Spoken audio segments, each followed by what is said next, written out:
Well, so I'm live. Thank you very much. Happy New Year, ladies and gentlemen. The program hasn't started fully yet, so we'll just allow 5-10 minutes for people to come in while I introduce myself. If you're tuning in for the first time, I will set the background for my live program today. If you've tuned in before or you've seen my programs before, you know my background, but I will set the tone for today's question and answer session. All right. So be patient with me while people join in. Happy New Year, ladies and gentlemen, on YouTube, on TikTok, whichever platform you're watching me from or on. Thank you very much for tuning in. We made it through 2024. We are in 2025. I pray that this year brings us nothing but joy, endless joy to us, our families, our friends, our communities, our regions, our nations, our continent, and the world, entire mankind. So give us a second, please. I get people joining in. So today you can ask me questions. Ask anything you want to ask me about myself, about the Gambia, about the United Kingdom, about APRC, about public health, about environmental health, about acting, about law activism, social justice, governance, anything you want to ask me, please ask me the question. So give it about 5-10 minutes. It's 15:37. At 15:45, we'll start the Q&A, question and answers. Invite friends to this live, share the live program. Let people know that I'm here. I'm here just because I want us to learn from each other. Nothing else but to learn from each other. I'm streaming live on 2 platforms, TikTok and YouTube.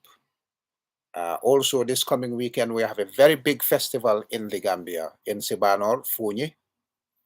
Sibanor or Fonyi is in the West Coast region of the Gambia. So it is going to be a massive festival. We hold this festival every year.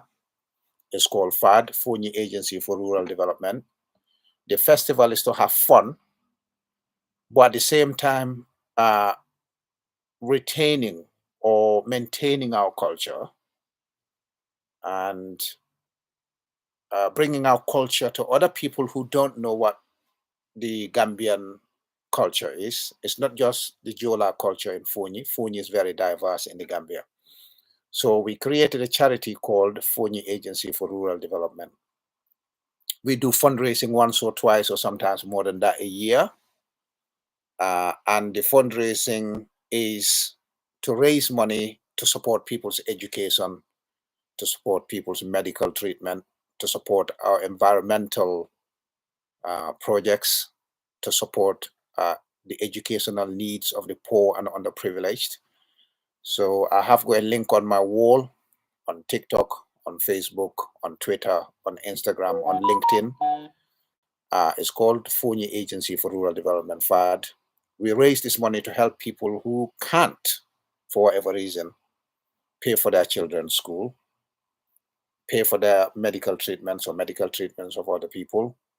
We support agriculture, we support environmental projects. So that festival is going to take place in Sibanor, Fonyi, Bintang on Friday, the 3rd of January 2025, Saturday, the 4th of January 2025, and the last events will be on Sunday, the 5th of January 2025. Yeah. So that's what we're doing. It's going to be epic in Sibanor. It's going to be sick. It's going to be magical. There'll be all cultural troops performing this weekend in Sibanor. So don't miss it. If you're in the Gambia, make sure you attend this event. All right. It's going to be another memorable event. The last ones have been fantastic. We brought our culture to people. Tourists come from everywhere, from Europe, from Senegal, other countries to go and attend the Fad Festival. People travel to Fonyi to attend it every year. It happens between December and January, late December, early January. Yeah. So this year is going to be in Sibanol, and it'll be like other years, but even better. All right, even closer to the combos now.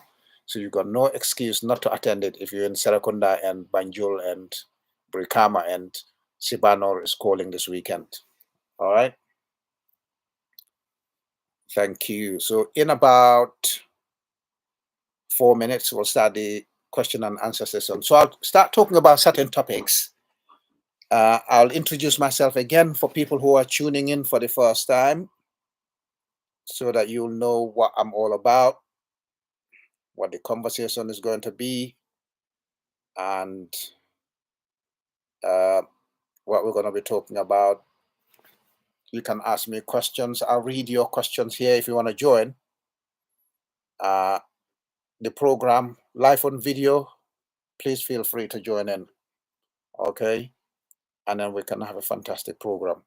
So those on YouTube, if you want to ask your questions, any questions you ask on the comment section, I'll try and answer them.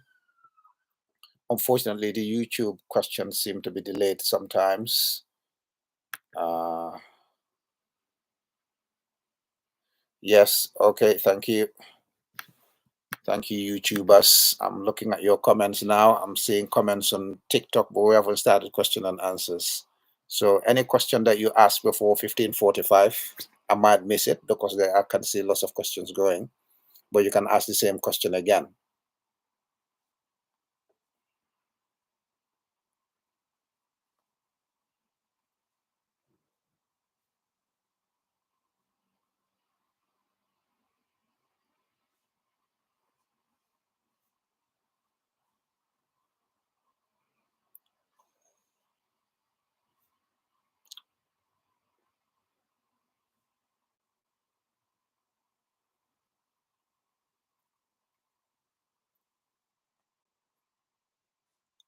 Yes, family. Yes, yes, yes, yes.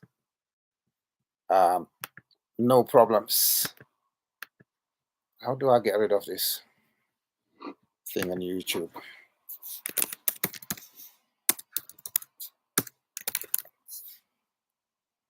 Okay, so YouTube questions are coming in real time.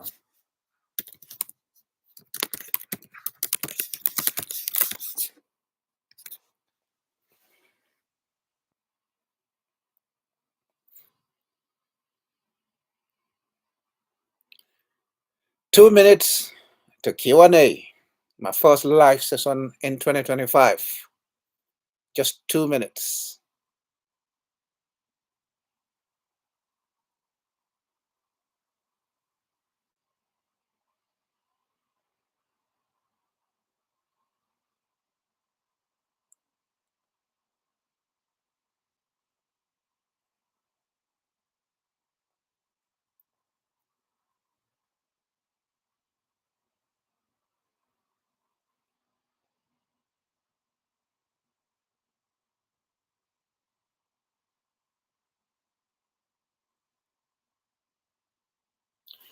Okay, thank you very much. We've got 44 people tuned into TikTok right now. I'm sure that number will go up. Invite people. If you want to join in, please send in your request and we can chat live on TikTok.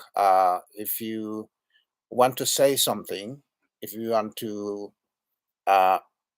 share your opinion on matters, if you want to vent out your frustration, or if you want to talk about your joy, your beautiful experiences, anything you want to talk about, as long as it's not invasion of somebody's privacy or personal attacks on individuals. I don't do politics of that nature. I try to stay away from it. All right.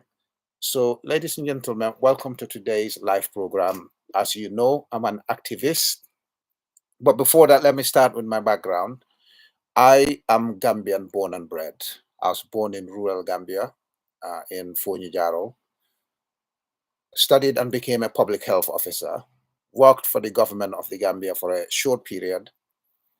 And then I traveled to the United Kingdom to study my postgraduate program in environmental health. I became an environmental health officer. So I got two skills: public health, environmental health. In the United Kingdom, public health and environmental health are two separate cadres, two separate professions. In the Gambia, they're the same, they're merged. So there's no separate public health and there's no separate environmental health. So down the line, as I worked as an environmental health officer in the United Kingdom, I didn't return to the Gambia after graduating because one local government in the United Kingdom employed me straight from university, even before I completed my course. Uh, so I started public administration very quickly. Uh, and um, I became a principal officer. So principal officers in UK civil service start from principal officer 1, 2, 3, 4. And then you become a team leader or manager, principal officer 5, 6. Then you become a manager, principal officer 7, 8, 9, 10.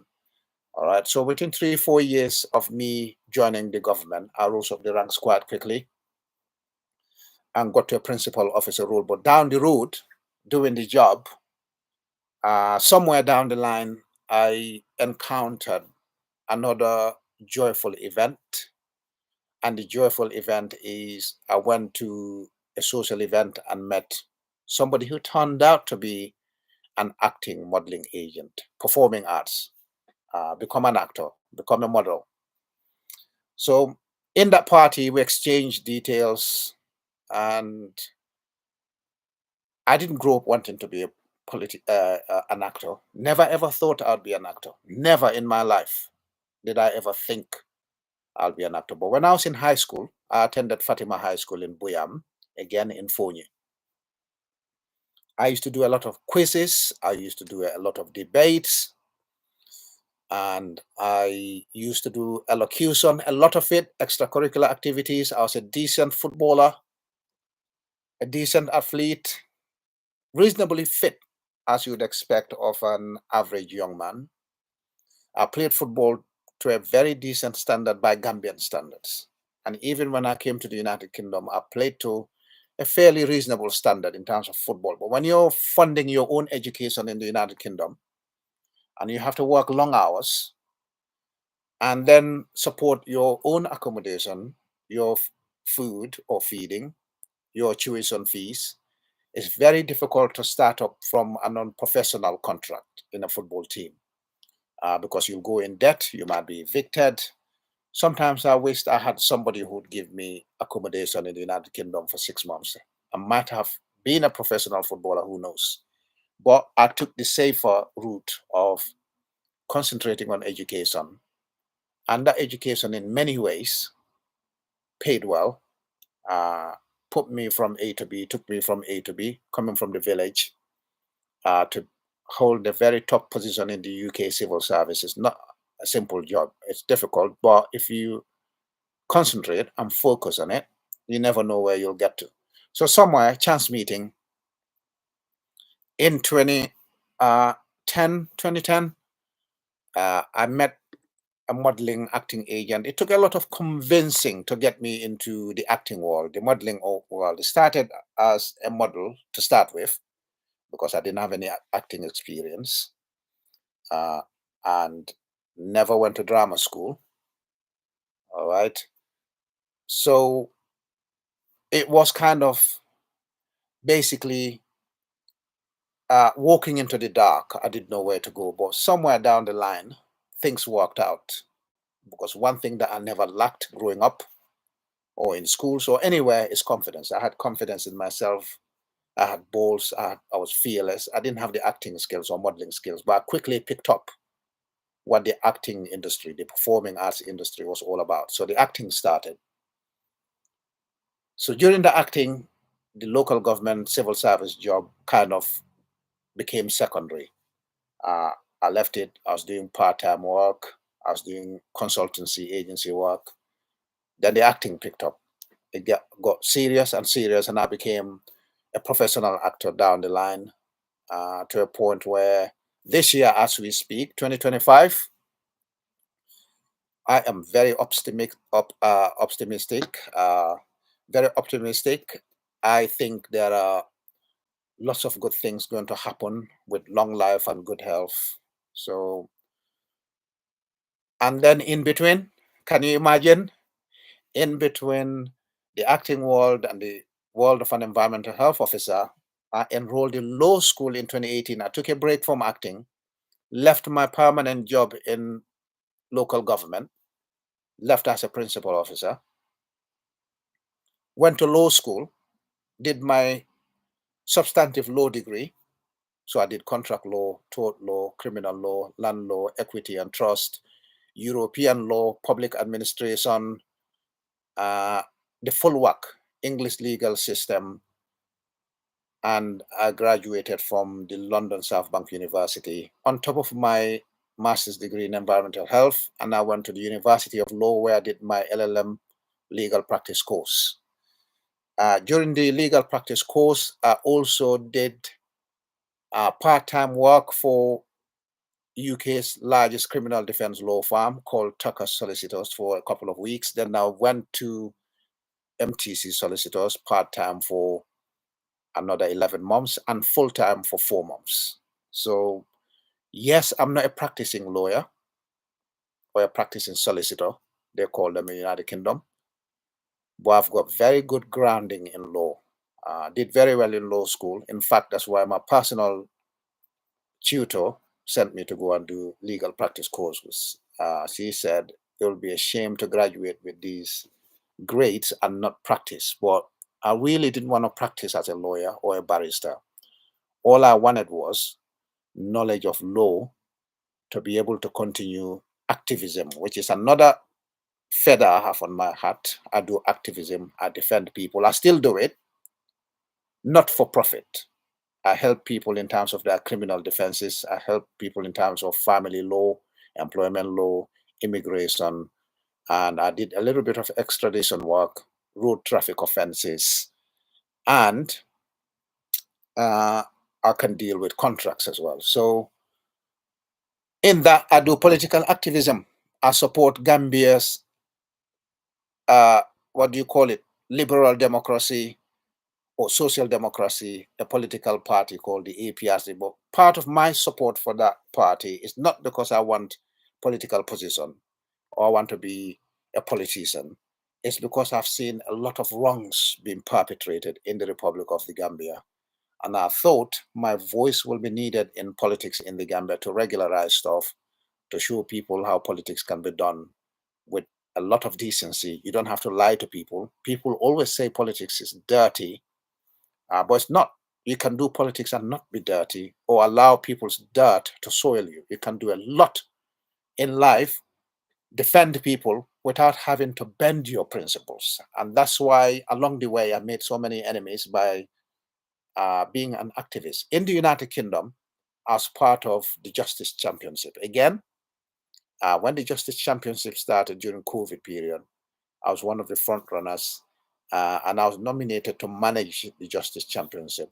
However, events turned during that period, and I decided to go back to local government until the acting world picked up again after COVID.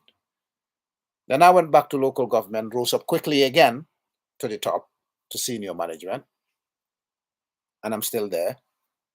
But the acting also started picking up last year, 2023. No, 2023, latter part of 2023, most of 2024. So I've got about 3, 4 films coming out this year, which you'll hear about in due time. So anyway, having said that, you can tell I've got a lot of things going on, isn't it? I've got my fingers in many pies. I'm also a family man, wife and kids. Uh, I've got a lot of beautiful friends and grandchildren.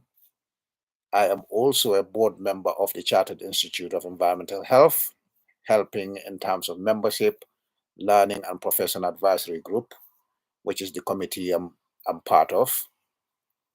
I was part of the appointments and remuneration committee. I did very well.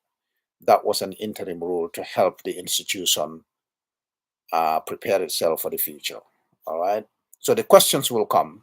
I will open the floor for questions. I'm just giving you a little bit of background so that you know if I give you advice and I'm telling you, I'm 100% sure that this advice is correct.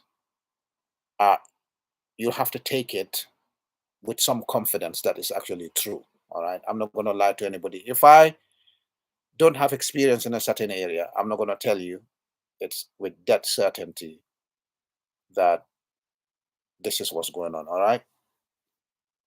So, but yes, I contribute to the Chartered Institute of Environmental Health, London Senior Regulatory Network, Association of London Environmental Health Managers, lots of things. Last year, 2024, was relentless. It was non-stop, but I'm happy I did some of those things. I'm a certified coach and I'm a certified mentor. I mentor staff at KPMG.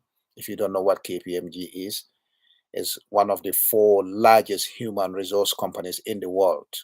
One of the 4 largest ones. All right. I mentor their staff. I give them groundings on public administration. I orientate them on how public administration works. The company is based in the UK, mainland Europe, and the United States, but it operates worldwide, including the Middle East. All right.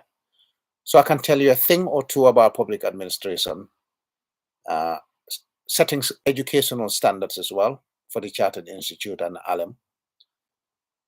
But anyway, that's a lot about myself. Let's start asking questions now. Having set that background for people who don't follow me, people who don't know me, I support the Alliance for Patriotic Reorientation and Construction, a political party in the Gambia, which is led by President Jammeh, the former president of the Gambia.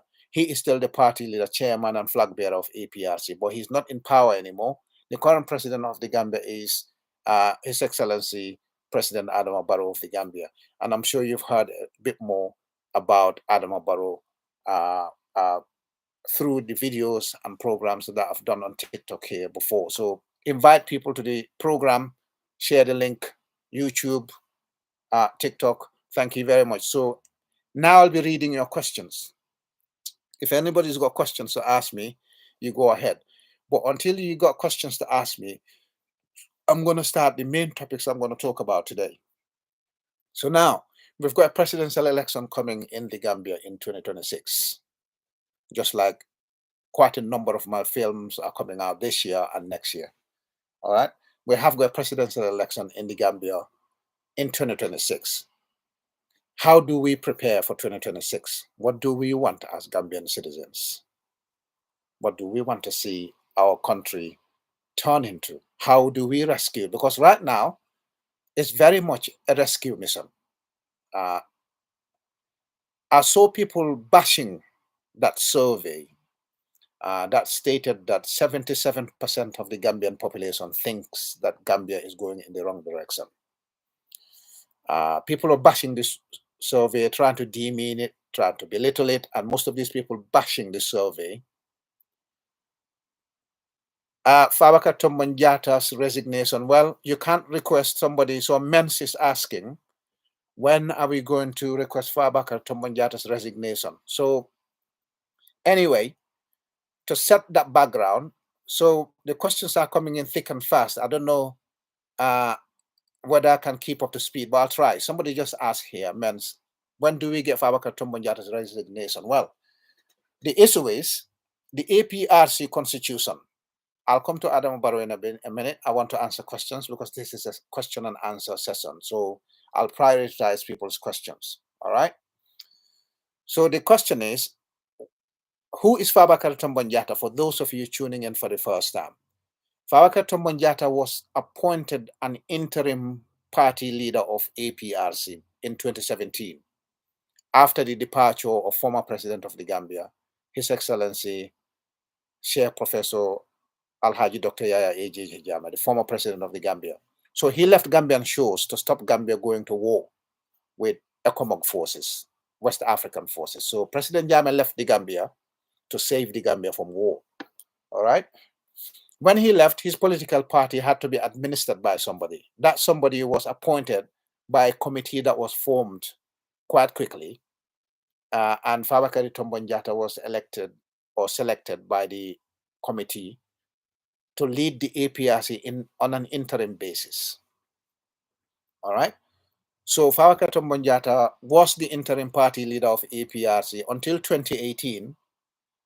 He was dismissed by President Jammeh, who is the party leader and chairman of APRC, dismissed Fabakary Tombonjata in 2018, but within 48, 72 hours, he reinstated him because of people's love of Fabakary Tombonjata and the uproar that that dismissal caused.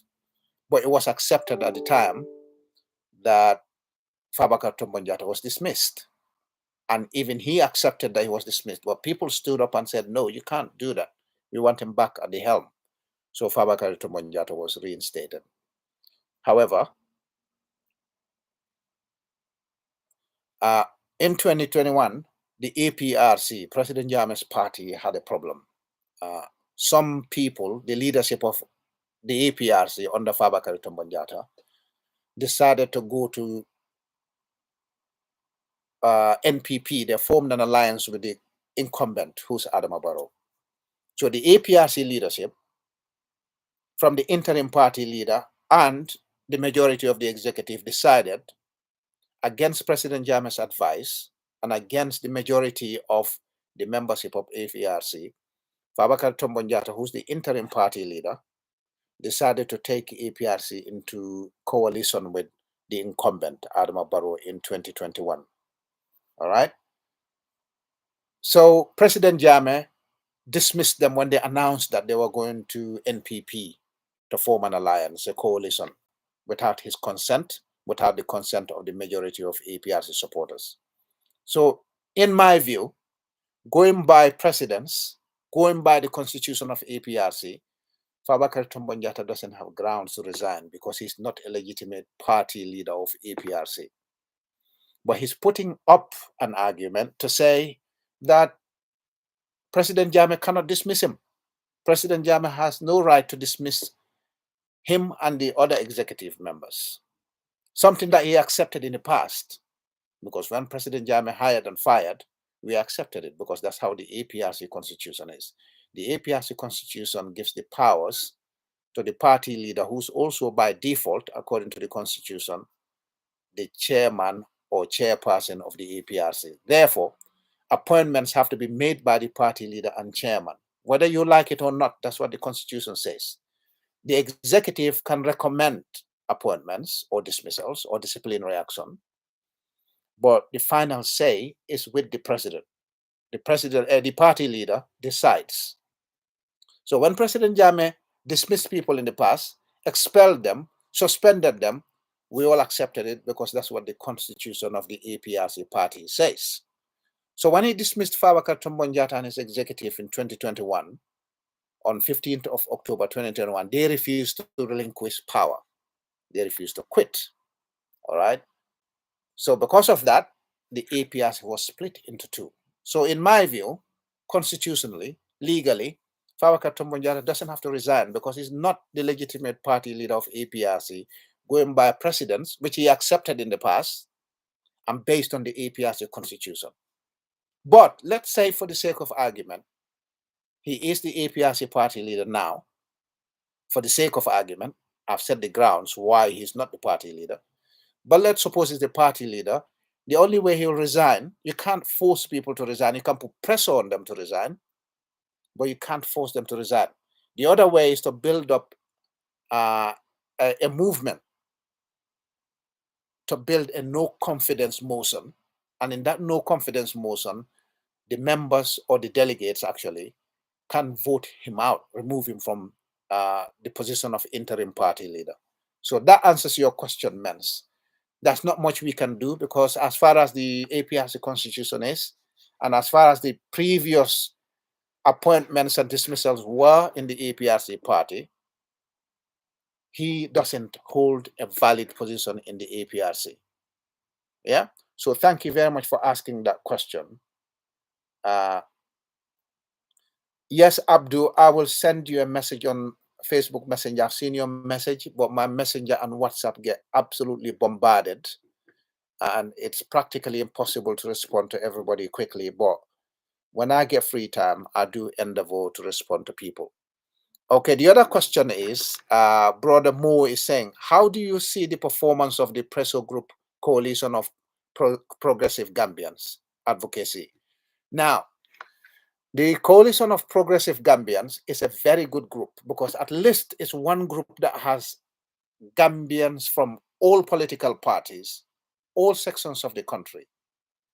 And it was set up for the right reasons. The only problem is, when the Coalition of Progressive Gambians got out for the first time to go and protest, to take action against the government for what the Coalition of Progressive Gambians saw as violations of fundamental rights of the citizens by the government of Adama Barrow, there was a lot of talk and a lot of rumor that the leadership of the Coalition of Progressive Gambians, not all of them, but some of them, decided, after consultations with the government, instead of pursuing the matter to the dot, to the last letter, it was alleged that some members of the Coalition of Progressive Gambians started sleeping with the government that they sought to hold accountable, that the government actually succeeded in bribing some of them. But that's rumor. And as you know, my politics is not based on conjecture. I don't like lying against people. I don't like personal attacks. I don't like telling what I don't know. So as far as I'm concerned, I have not been supplied any information to say that the executive members of the Coalition of Progressive Gambians was involved in nefarious acts of corruption themselves, even though it was set up to confront the blatant, broad daylight corruption that's taking place in the Republic of the Gambia. So therefore, the group was set up for the right reasons. And I think there's still a consensus building in the Coalition of Progressive Gambians. I'm part of the group. I contribute in there. My view is often loved by many. There are a few who can't stand the truth, unfortunately. But we have all seen how politics works sometimes. And I said this at the beginning of my program. People say politics is dirty. It doesn't have to be dirty. It's the people that are dirty. Politics is not dirty. You can do politics nice and clean, decent. All right? You can do activism nice and clean, decent, without having to insult anybody, without having to go into anybody's privacy, without having to make up stories about anybody. Just stick to your principles. People will not like you.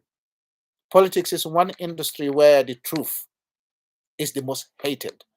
But the minute they know that you're going to move from your goalpost, that they can pay you, they can bribe you, they can buy you, that's the minute at which you've lost your credibility. And that's where the Coalition of Progressive Gambians, unfortunately, nearly lost its credibility. It hasn't lost credibility totally because there are several people in that group who are still talking about a grand coalition between political parties. So the group is very good.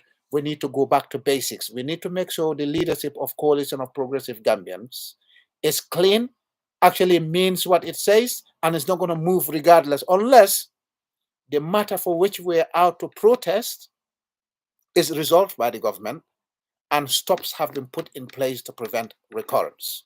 If we cannot do that, we cannot then go around and start teaching people how to do public administration in accordance with the dictates of our laws, rules, and regulations.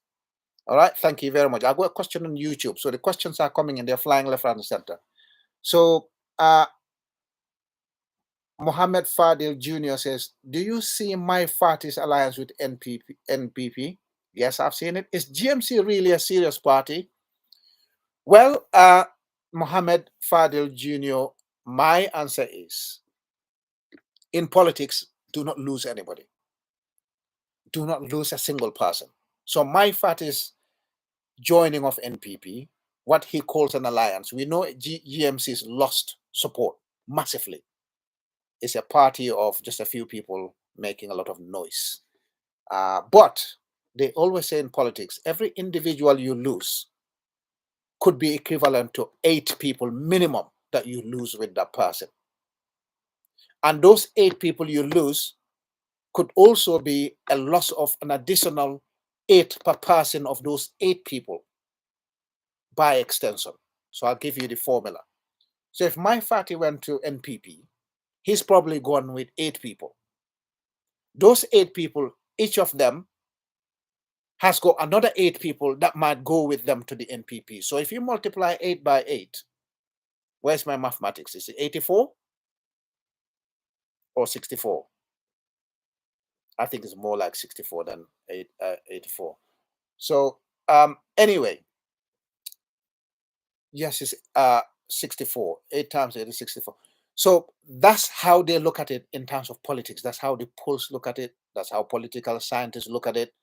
So even though my party himself hasn't got the support to make meaningful difference to the NPP, losing him as an individual is a loss for the Gambian opposition, because that's potentially a minimum of 64 people we're losing. 64 people whom we didn't have to lose.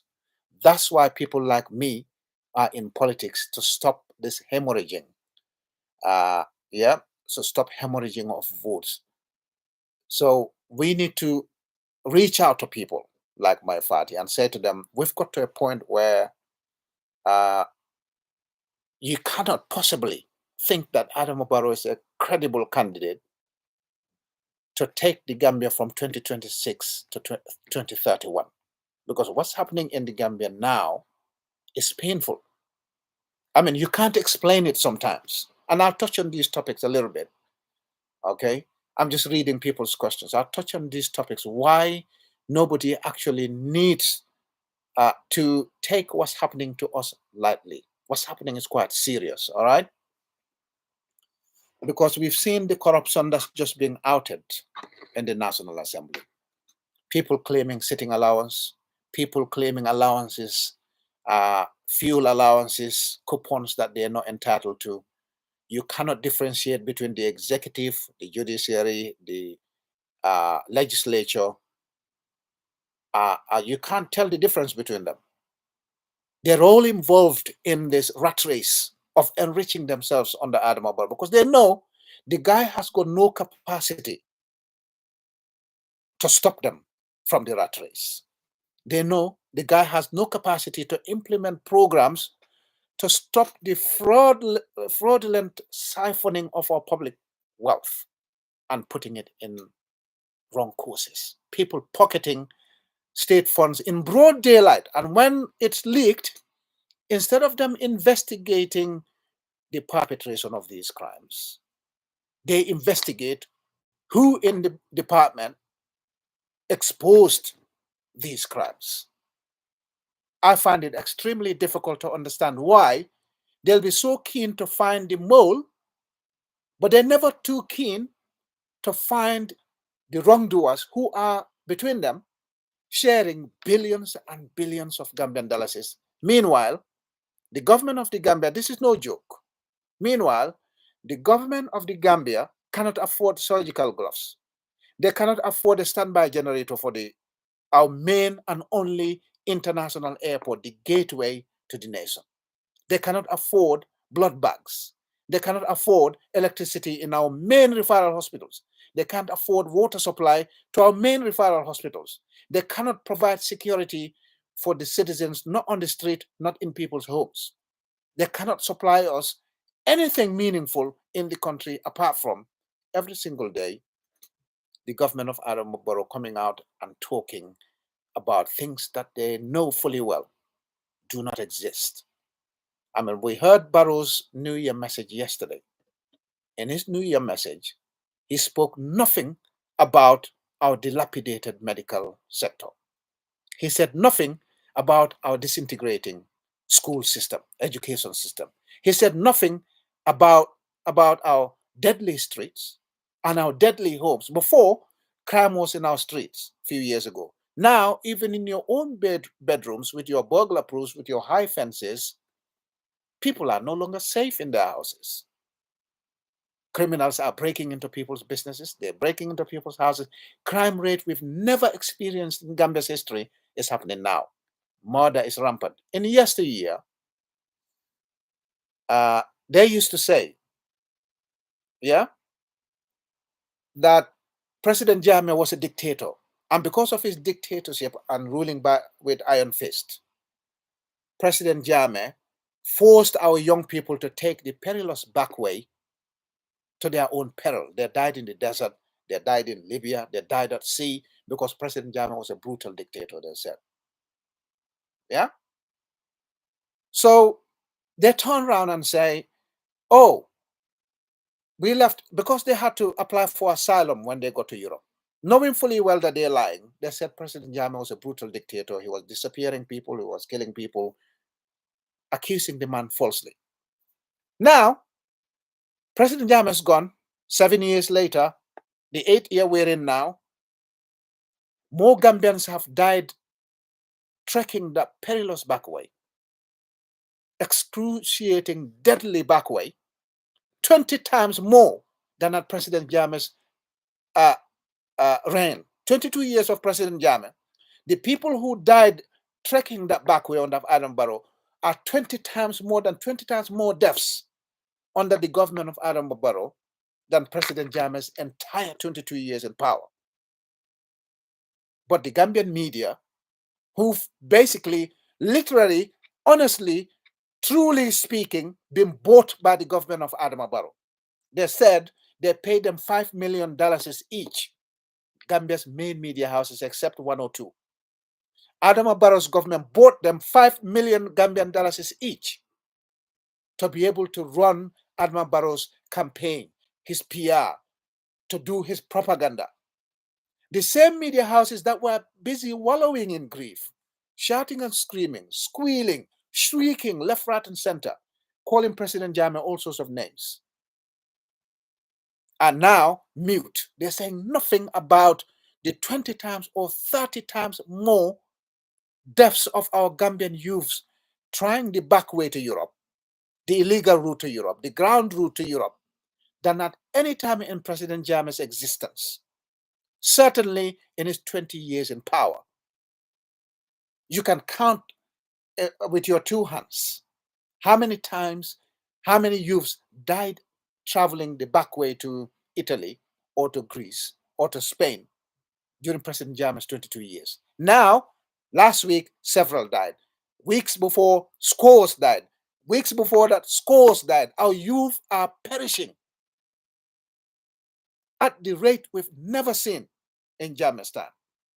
So why aren't they calling Adam Barrow a brutal dictator, a butcher? He's disappearing people, he's killing people. Yet Adam Barrow's government has killed more people and admitted to killing more people than at any time in President Jammeh's period. 73 Gambian children were killed by poisonous medicine that was ordered into our hospitals by the government of Adam Barrow. They said they ordered the syrup from a manufacturing company in India that wasn't approved by the World Health Organization. Only Gambia is the National Health Service that ordered medication from that company in India. Why aren't we calling Adam Barrow a brutal dictator, a murderer? He's sacrificing people's children. He's sacrificing people in the hospital.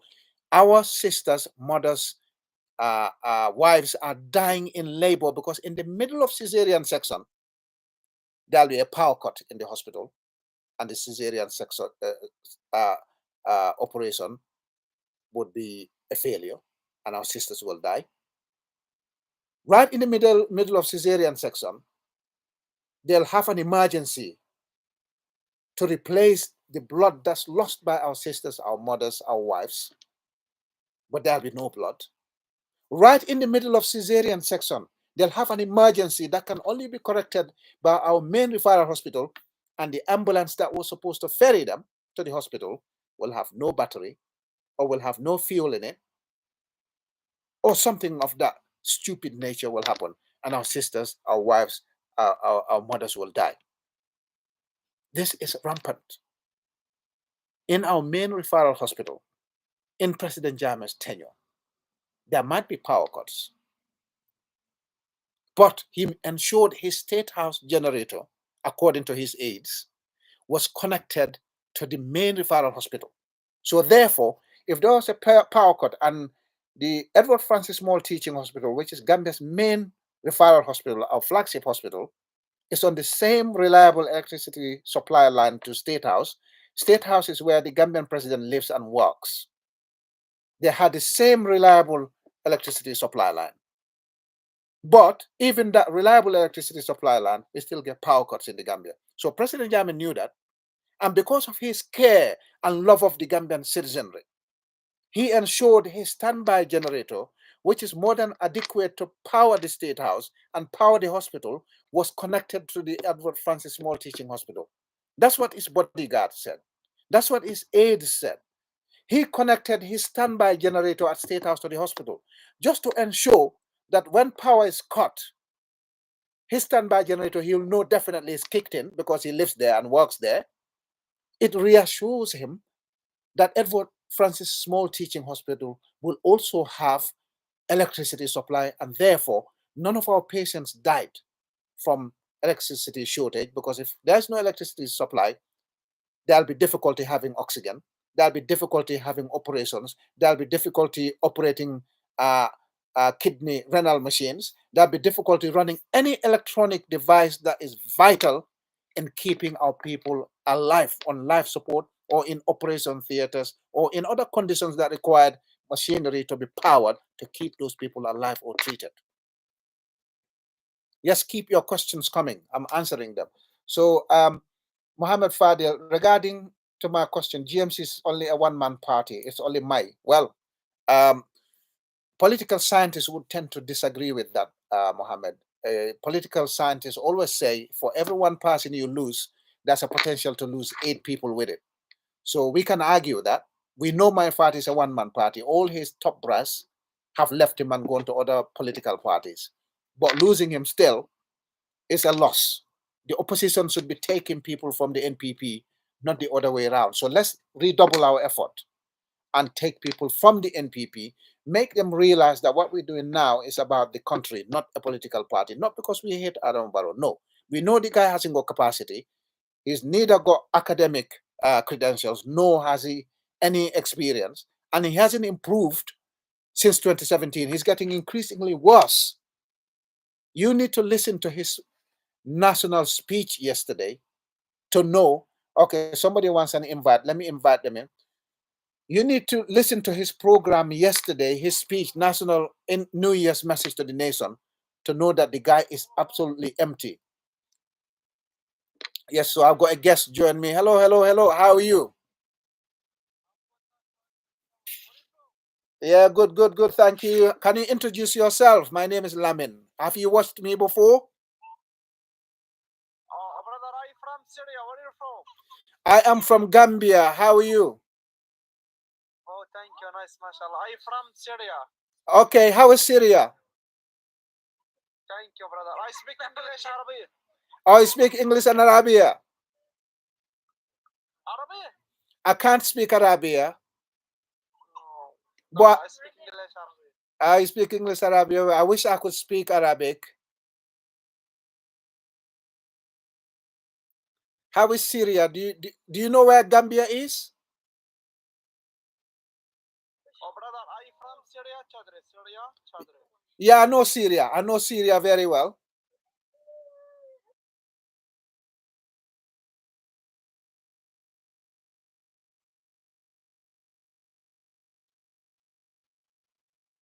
Okay. So I got a brother here. You can stay online. I'm going to continue with the program. A brother from Syria has just tuned into my live program. I am kind of, what do you call it? I like Syria, a country that's got a big, big history, massive history. But it's undergoing a lot of issues right now, and I'm hoping that their issues get resolved. And basically, we would like peace to return to Syria. That's what we want to see many countries do. All right. Okay, later. Bye, brother. If anybody wants to join, please feel free to send in your invites. I've got a brother in Syria who doesn't speak that much English, and I cannot speak Arabic or the language, any other language they speak in Syria. But anyway, so going back to Adam Barrow, his New Year message. never spoke about the struggles of Gambian people. He always does that. Never talks about the struggles of Gambian people. The Gambian farmers are complaining because their peanuts are not bought and they set them on smart money. Why do you wait until the peanut buying season? Welcome. Thank you. Gracias. Thank you. Gracias. Love you, brother. Say hello to everyone in Syria. Brother. Thank you. Brother. I love it too. Bye. Oh, Syria, you Syria. Yeah, I know Syria very well. You Syria. Yeah, nice. Very good. I like it. I like Syria. Bye. I love it. Thank you. Bye. So anyway, going back to the Republic of the Gambia, we're talking about the back way, which the government didn't. They're doing very little to help people who might try to go the back way. And the reason there's a spike in the numbers of Gambian youths going the back way to Italy, to Greece, to Cyprus, to Spain, or to Maldives, or Malta, is because in the Gambia, our largest employer outside of the government was farming and then tourism. Both sectors have been killed by the government of Adama Barrow. All right? Adama Barrow came and took tractors from Gambian farmers, the tractors that were given to them by President Jammeh, APRC government, to mechanize farming, to increase our productivity. The government of Adama Barrow came and took those tractors away just because the tractors were given to the farmers. In fact, they said it was corruption when President Jammeh bought tractors and gave them to the farmers to increase agricultural productivity in the Gambia. That way, we can head towards food self-sufficiency in the Gambia. The government of Adam Barrow came and took those tractors away, and in return, they gave farmers the primitive tools of donkeys and the primitive tools to go back to 1970s, 1960s Gambia's agricultural production. That's the point at which Gambians should have realized that actually this guy called Adam Barrow is really not ready for the job, because if somebody's coming, your predecessors come in and mechanized agriculture, increased productivity in the country. Gambian farmers were actually getting well off in the Gambia. And the government of President Jammeh ensured that not only did they increase production, they put tax policies or tariffs in place to stop material that was being produced in the Gambia adequately to be imported in the country. So they put tariffs on Irish potato, they put tariffs on onions, they put tariffs on other agricultural produces or products to stop Gambian companies importing those items in the Gambia. All right. So therefore, the Gambian farmers who are producing stuff and selling them and making money and paying for their kids' school fees, providing feeding, providing housing, and took away the responsibility from the government from looking after these Gambian farmers. Gambian farmers were getting well off. People had tractors, they were producing. And that simple economic principle, which the government of Adam Barrow failed to understand. And they said their government, when they came in 2017, they said their government had more intellectuals than President Jammeh's period. It beggars believe or beggars that question, or now raises that question. If they had that many intellectuals in 2017 compared to President Jammeh's time, all right, how come they didn't realize that these products that are being produced on Gambian soil by Gambian farmers, how come they didn't know the simple principle of market supply and demand? The simple principle of supply and demand. The reason prices of commodities were cheap under President Jammeh, meat, peanuts, rice, onions, potatoes, you name them, they were cheap under President Jammeh because the market had enough supply of these commodities. So therefore, there was no scarcity, and scarcity is the biggest factor when it comes to the increase in prices of commodities in markets. President Jammeh himself ran a massive agricultural empire. People said he was greedy, he had his fingers in many pies, not knowing that the guy knew that once there's adequate food and food is cheap, is available, accessible to the public, the market prices will remain stable, they'll remain cheap, people will be content, people will be happy, people will be healthy, people will go about their businesses with very little struggles in their lives compared to what used to happen yesteryear when food shortages were rampant in the 80s in the Gambia when I was a little child. People go and queue up for food. It run out. They run out of rice, they run out of flour, and people had to improvise with local wild food sources. That's what used to happen before President Jama came to power. Then he navigated through that, stemmed that kind of food shortages in the Gambia to a point where, in his entire stay in power, Gambia didn't go through the food shortages that we became accustomed to pre-1994. Now, we've gone back to the same system to a point where last year and the year before, there were shortages of commodities in the Gambia. And the government of Adam Barrow, instead of looking at the root causes of food shortages in the Gambia, decided to take government money, 50 million of it, and give it to private entrepreneurs to start importing, not producing rice in the Gambia, not producing peanuts in the Gambia, not mechanizing agriculture. In fact, the farmers in Jahal Pachar, which was our biggest government project, agricultural project, started complaining about water shortage, started complaining about mechanized tools shortage, and they had to hire the same tractors that the government of Adam Barrow seized from them and sold the Senegalese entrepreneurs. Gambian farmers had to go to Senegal to hire those same tractors to work on their farms. That's what the government of Adam Barrow did to the Gambian population. They took us backwards several decades. And on top of that, they've been busy taking loans that they cannot prove where those loans went on Gambian soil. Sorry, Dave Bromby, can you ask your question? So I might have missed your question, please. Ask your question again. I'm so sorry. Please ask your question. I might have missed. I got lots of questions coming from different angles. So if I miss your question, I apologize. Please ask me your question. I've seen Dave Bromby ask a question. Maybe I didn't see the question. I might have missed it. I would love to see his question again and I'll answer it. Come again, my brother. Dave Bromby. Or is he? Yes, the zoo animals in Kanilai have also gone. There were big draw, tourism. Tourism was our second largest employer outside of government. That's gone too. 42,000 jobs gone. Tourism industry is dead. That power cut at the airport and the diversion of 2 airlines, which couldn't land after 2-3 attempts each, is going to be another nail in the coffin of our tourism industry and investment in the Gambia, sadly. But with a corrupt government, you should never expect improvement.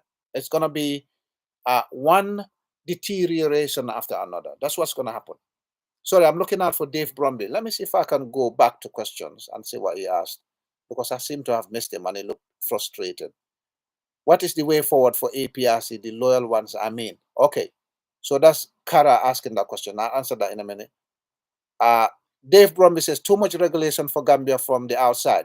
Okay, yeah, unfortunately, Dave Bromby, again, I tell you what, it's not too much regulation in the Gambia. The problem we have now is that if you go to the government of Adama Barrow to invest, and I know this firsthand because I was part of 5 people who wanted to open a resort in Tanje. I got partners who were going to open it, but I was one of their links to the Gambia to help this resort, which will employ 3,000 Gambians back in 2018. We did everything to get this resort to happen, yeah, but it couldn't happen because the government officials were putting roadblocks. Until you bribe them, they're not going to progress something that is good for Gambian people. And these are some of the attitudes that President Jam was kicking ass for. So it's not so much about regulation, because the United Kingdom has got loads of regulation. But when you come in to invest in the United Kingdom, you got your tier 4 or tier 2, I can't remember the tier now. you come in to invest in the United Kingdom, you got a certain amount of money, they expedite your application because you come into the United Kingdom to apply. They give you a visa, they facilitate your investment. President Jammeh used to do that. In fact, the biggest beneficiary of that is now the biggest financiers of Adama Barrow. Abubakar Jawara wanted to establish a tomato factory in the Gambia. All right. So therefore, when he went there, President Jammeh gave him land, gave him support, gave him everything available, plus government grants for him to start a tomato factory in Banjulinding or Yundum somewhere. So President Jammeh was doing that, including Gambian citizens or diasporans who were returning to resettle in the Gambia or repatriated brothers from the West going to the Gambia. Their return was facilitated. Their paperwork was sorted out very quickly. And then they settled in the Gambia. So you'll notice under President Jammeh, there was a lot of Africans in the diaspora, African Americans, Black British, Caribbeans going back to the Gambia to settle, making Gambia their home and attending the Roots Homecoming Festival. The government of Adam Barrow came. The first thing they did was stop the Roots Homecoming Festival. The next thing they did was they removed the expedited investment route for people like Dave Bromby, who might want to go to Gambia and invest in the Gambia for the benefit of the Gambian nation and Gambian citizens, create employment. These people are now being frustrated by the government of Adama Barrow. If you don't bribe them, you don't give them kickbacks, you will never ever be able to process your application to establish a company or anything of that sort in the Gambia right now.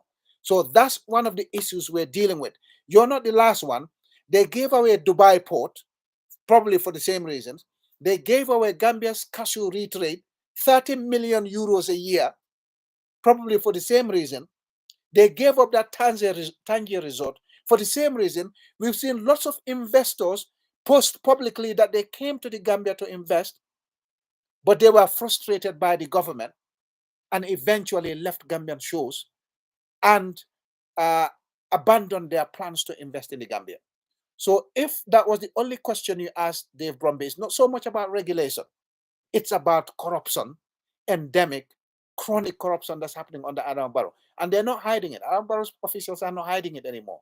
They're building mansions left, right, and center. They're buying houses in Senegal, Guinea-Bissau, and many other places right now, forgetting that they're the same people who went and took some of President Jammeh's properties overseas, yeah, and made it theirs. So that's my answer to your question. It's not so much about regulation.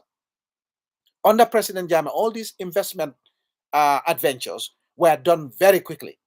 All right, very, very quickly. He'll give you land straight away for you to establish the company that they've approved for you to establish. If you don't establish that company within a year or two, they'll ask you why you haven't done it. And if you haven't done it over a certain period of time, they'll take the land away from you. That's what President Jammeh was doing. Not just for investors, but African diaspora who wanted to resettle in the Gambia. So to answer Kara's Isidore, ask a question. What is the way forward for APRC, the loyal ones I mean? Okay, so the loyal APRC supporters, the way forward is we have to come together. The only way we're going to come together is to accept that President Jammeh is the party leader and chairman of APRC. We have to accept the mistakes we made in 2021. Going into alliance without the consent of President Jammeh was a big mistake. It shouldn't have happened. All right? So therefore, we need to sit down, create a framework, come together as one party under President Jammeh, and then we can look at what we're going to do in 2025, 2026, going into the election. I have been talking about APRC reconciliation since 2022, few months after the presidential election, because I saw what was going to come to APRC. I saw the betrayal coming from a distance. And now the APRC who went to NPP and the NPP are having bitter fights between them. I keep hearing audios of them fighting between them. The 5 cabinet positions that they said NPP promised them, they didn't get. The top government jobs that they said NPP promised them, they didn't get. Instead, the NPP came up with a clever plan of killing the APRC. If you look at all the APRC top brass who had jobs, decent, half-decent jobs from the NPP, their jobs were appointments to non-political positions, positions where you will not be allowed to participate in politics, like the Speaker of the National Assembly, ambassador, community development, community coordinator. You cannot participate in politics in these positions because once you become the Speaker of the National Assembly, in many countries, you got to remain neutral.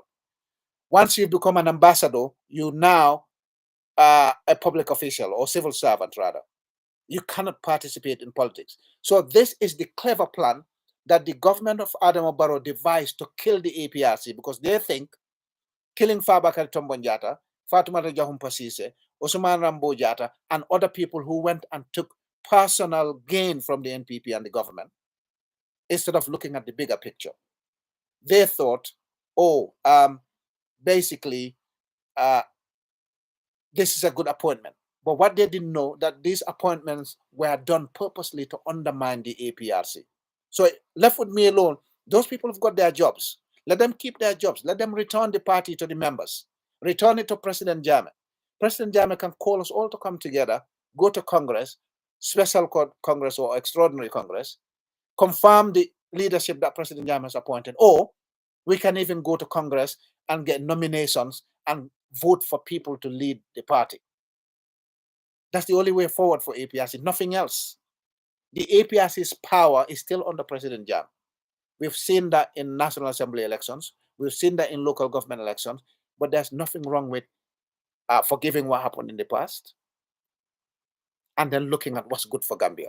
And Gambia's future can only be rescued or by APRC. APRC has to be part of that figure, either single-handedly or as part of a grand coalition. Because one thing about the APRC is that we have national interest at our heart. We are patriots. Public interest before individual interest. Nationalism.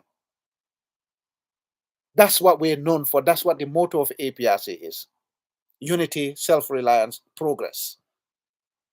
Our mantra, public interest before individual interest. And President Jammeh demonstrated this.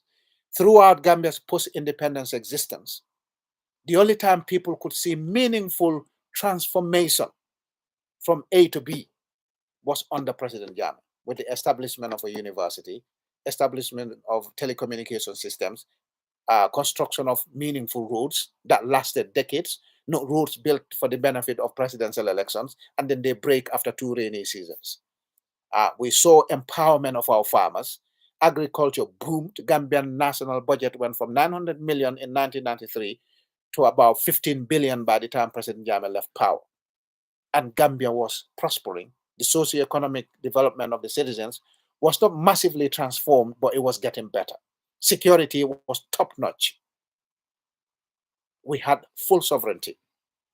Now we're struggling to retain what's left of us, the little that's left, because everything else we've outsourced to Senegal. We don't have our nation anymore, because a nation that doesn't have its own security is not a nation. A nation that doesn't have its own territorial integrity is not a nation. A nation whose president doesn't trust his own nationals and had to hire foreign bodyguards from Senegal is not a nation. A nation that doesn't own its own sea is not a nation. A nation that doesn't own its own economy, telecommunication system, energy system is not a nation. What is there for us to call sovereign anymore? What's so sovereign about Gambia anymore? You tell me. So somebody asked a question, can I tell people why Baitullah has been arrested? So Baitullah, as far as I'm concerned, who's Baitullah? Baitullah is a gentleman called Omar Sani. His nickname is Baitullah. He goes by that when he's doing his political and community activism. Why is he being detained? Well, as far as my sources are concerned, he's not been charged yet. He's been arrested on based on allegations. They haven't charged him yet. Suspicion of engaging in incitement of violence or terrorism. That's what the sources said. It doesn't mean he's done it. Those are the allegations. But as it stands, unless people go via the human rights route of freeing him, saying, oh, you've detained him for nearly a month or over a month, and you haven't charged him, so therefore you need to free him, either on police bail or set bail conditions, so that this guy who supports APRC Omar Sani, aka Baitullah, also known as Baitullah, so that he can be free. All right. If they charge him, it's easier because once he goes to court the first day, people can apply for him to be bailed. They'll put conditions for his bail, and the court will take charge of his matters. But until he goes to court, it's difficult to deal with Senegalese security forces, especially when they don't follow their own rules and regulations. So as far as I know, 2 weeks ago, he wasn't charged of any of the suspected crimes that they accused him of. All right. So it's difficult. The only thing we can do now go through Senegalese human rights lawyers or activists to get him released like we did last year in 2023. All right. When he's charged, then it's in the court's hands. It's easier in terms of his lawyer stepping in and saying, you've charged our client for XYZ. He hasn't committed any of that. We haven't seen any laws. He hasn't got a history of absconding. He has got no history of harming the community or the public. So therefore, we would like to apply for his bail. Then the court will set the bail condition if they think he's safe to the public, that he's not going to abscond, that he's not going to incite violence, that he's not going to commit any terrorist acts. The court will look at the merit of the bail application and grant it or refuse it. But in most cases, when you're in countries where the security forces have got the penchant of detaining people for weeks, years, months, years, and not charging them, sometimes the best route to go is getting them to charge the individual, because then the courts take control of the matter and they might issue him a bail. If you don't do that, then going via the human rights activists or lawyers to shout and scream and write to the government and say, you've held this gentleman for a month or longer. Why are you holding him? You've surely, before you arrested him, you've not had enough information to suggest that he was involved in the crimes for which he was accused. Why are you still keeping him? Why are you keeping him? So, Minte, what was your question? Let me go back and have a look at your question. I'm missing questions because people are firing on YouTube. Next time, I'll just do Q&A on one platform. Yeah, I'll do Q&A on one.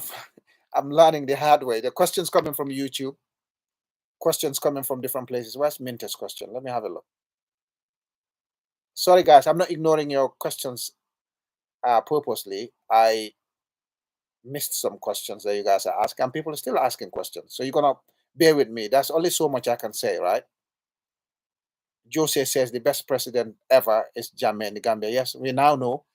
Many people didn't know that before 2017. Now people know. Sometimes you got to lose what you have before you value it. That's what's happened to the Gambia. You know the African proverb, a cow does not know the value of its tail until it's cut off. So those biting midges and flies that go into the cow's ass and they bite the cow's ass, when the tail is cut off, the cow suddenly realizes, oh, that's why I have a tail. Now I don't have the tail. I'm regretting not having one. That's what happened to Gambian people. We did know. Many people, especially those in the diaspora, thought some of the allegations against President Jano were true. And they thought it was really bad. Now it turned out the bad people is actually us Gambian people, not the president. All right? So many people are regretting it. Unfortunately, time cannot be turned back. We can't turn the hands of time. It doesn't happen. Minty, I can't see your question. You might have to ask it again. Sorry, I apologize for that. But people are firing questions left, right, and center. If you want to join in and ask me a question, please feel free to join my live program. Yeah. You all know my politics. I don't hit people with sledgehammers. I share my experience with people. Let me see what question Minty was asking.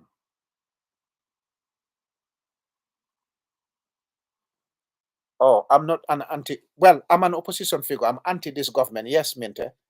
I am anti-Barrow because Barrow is failing the Gambia. 120 billion debt we've taken. Can you show signs of that development on Gambian soil, Minty? Yeah?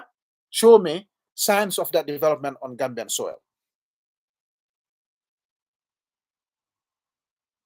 You show me. Yes, Ami, I agree. The biggest mistake in the Gambia is President Barrow in power, which is true. Very true.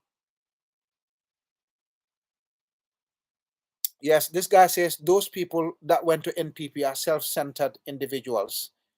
the APRC people who went to NPP. Yes, I agree. But people make mistakes. Sometimes they realize. We warned them in 2021 that Adam Barrow is not going to make you guys cabinet ministers. He's not going to give you top jobs. Adam Barrow is just looking for a way of using you to vote for him.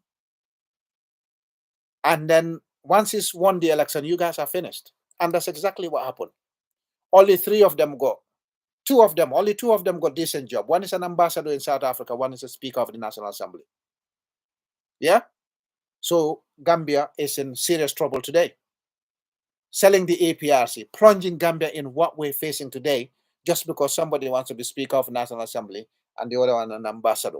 But people make mistakes. We all realize certain sometimes after we've committed some mistakes in our lives. So we have to forgive, come together, and take Gambia from the hands of Adam Barrow and his cronies. Because where we are now, where we're heading, I can't see how anything good will come of this government of Adam Barrow, retaining it for the next 2 years, let alone another 7 years. So Adi Bob Gaza says, the devil you know is better than the angel you don't know. Jammeh was that angel and the devil is Barrow. Totally agree. Many Gambians were in that situation, unfortunately. Many Gambians are in that situation. They didn't know. I know today, if President Jammeh is the candidate and Adama Barrow is a candidate, even if Adama Barrow is the incumbent and President Jammeh is the opposition, President Jammeh will thump Adama Barrow. Look at the poll now. 77% of Gambian people said that the government is going in the wrong direction. And that's true. Even Adama Barrow's own supporters, Mbemba Drame, I spoke about last week, by Sankare and others, they said the government is going into the abyss, deep dark abyss. It's total economic decadence. The government of Adama Barrow is teetering precariously on that balance. All it takes is the weight of a fly on one side of the scale, and Gambia will tip into total destruction. That's what it is. Even his supporters are now quitting, telling him the truth. They're not quitting because they sacked them from their positions. No, they're quitting because they felt guilty about supporting this guy in 2021. By 2021, every Gambian citizen of voting age knew Adama Barrow was incompetent. Many of them will say, we just didn't want UDP to come back to power. That's why we voted for Barrow. How can you do your politics like that? Yes, UDP have their own problems. They gave us Adama Barrow. They supported his first breach of contract agreement between coalition partners of just staying for 3 years and not contesting in the elections after. That was the first thing Adama Barrow violated. He didn't want to observe the 3-year agreement and leave after 3 years and not contest in the immediate election. The UDP said he shouldn't agree to the 3-year agreement. He shouldn't comply with it. Yes, but even they have now realized the mess they put Gambia in. This is why I said whatever happened pre-2021, if we really care about the Gambia, we need to put all of that aside. The beef between UDP, DOI, APRC, GDC, that should be irrelevant at this point in time. We should put that aside. If we really need to rescue Gambia and it has to be done via the polls, only one person is going to defeat Adama Barrow clean out of all the political party leaders in the Gambia. Right now, is President Jammeh. He's not on Gambian soil. If he was on Gambian soil, he is probably the one person who can basically rally the opposition to thump Adama Barrow and banish him and his cronies. They don't deserve another chance at the helm of our affairs. They don't. This guy says, thank you for the response, Lamentamba, well articulated. Together we can make a change and restore APRC. Yes, APRC needs to change Gambia. APRC has to be central to everything that happens in 2026. Otherwise, we're just handing another 5 years to Adama Barrow. And that 5 years, you'll come back and tell me, because stuff I was saying before 2021, at that time, I was public enemy number 1. Here we are, 2025. I am probably fans' favorite now because people have seen what I was saying before. We're now in this together. We have to pull ourselves out of this situation. Yeah? Yes, Lamin Sanyang, he says, I tell you, brother, we have a bunch of idiots running our affairs of the nation. That's true. These people don't care. Their corruption is being perpetrated in broad daylight on the high street. They're not even hiding it anymore. The judiciary has become corrupt. They're now the drug dealers. The police are involved in it. The drug law enforcement agency is involved in it. The Attorney General Chambers and Minister of Justice is involved in it. They're basically sharing the national wealth between them. And now they want 150 million US dollars to start prosecutions against President Jammeh when the government cannot afford batteries for their ambulances. They cannot afford fuel for their ambulances. Our children in downtown Gambia, built up Gambia, are sitting on the floor to learn in primary schools. But they want 150 million to share between them, to prosecute President Jammeh based on a Truth, Reconciliation, Reparation Commission, which was set up illegally. It contravened the Gambian constitution in 3 to 4 separate provisions. But because they got power today, they want to basically flex their muscles and prosecute President Jammeh illegally. When is Jammeh coming back, asked Billy? Well, I cannot put a date to it, but believe it or not, Jammeh will be on his way back soon. All right. I don't want to talk about the element of it, but Jammeh will be back. All right. I don't know whether he's going to come back and go to State House, or he's going to come back and think, nah, this place is too rotten. State House is too rotten. I'll let somebody else do the work. We don't know. But Jammeh will come back. All right. So another question is, okay, for sure, Uncle Lamin. Thank you for articulating. Okay. Jawara, please join the live. You share your thoughts. Yes, please join in live program. Who do you think is the right candidate besides Barrow to the country? Well, now there are a few politicians in Gambia right now who haven't been caught up in government scandals. They are not in local government right now. They have not been cabinet ministers before. One of them is Mama Kande, never been involved in any of that. But until we get to 2026, it's difficult to say who's the right candidate for the country, because the other people who've got ambitions to become leaders of political parties are not actual leaders of political parties. I see people talking about Essa Fall. In my view, what Essa Fall did with the TRRC, knowing fully well that the Gambian constitution says you cannot set a commission against an ex-head of state and a serving head of state.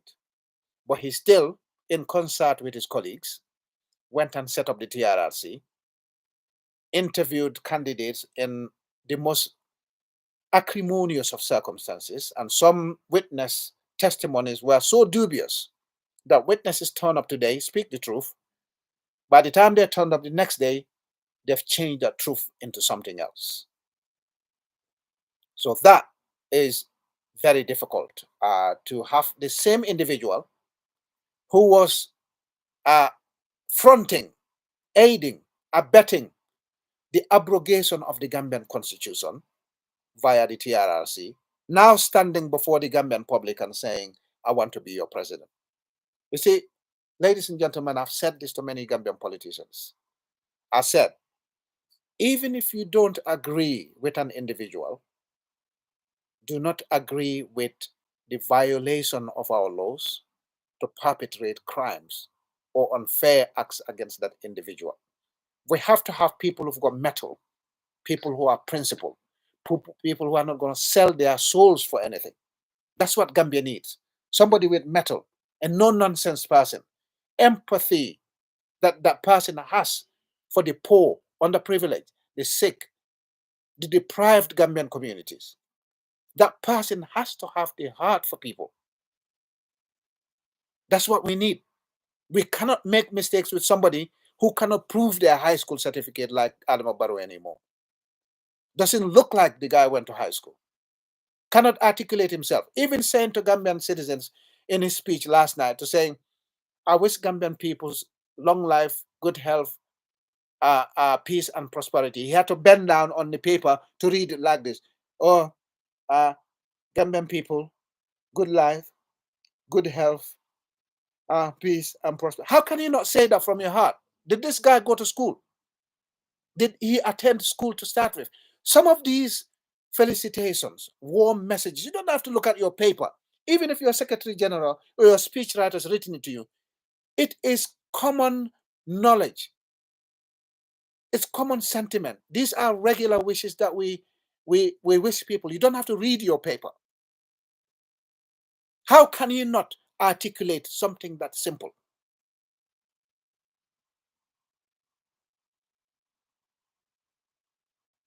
Yeah. Yes, Jawara, you're asking my question. Did you have any development about the last meeting of ECOWAS taking Jammeh to court? Yes. I covered this topic on YouTube Live, and it's one of my most popular YouTube Live. ECOWAS read it. ECOWAS responded to it.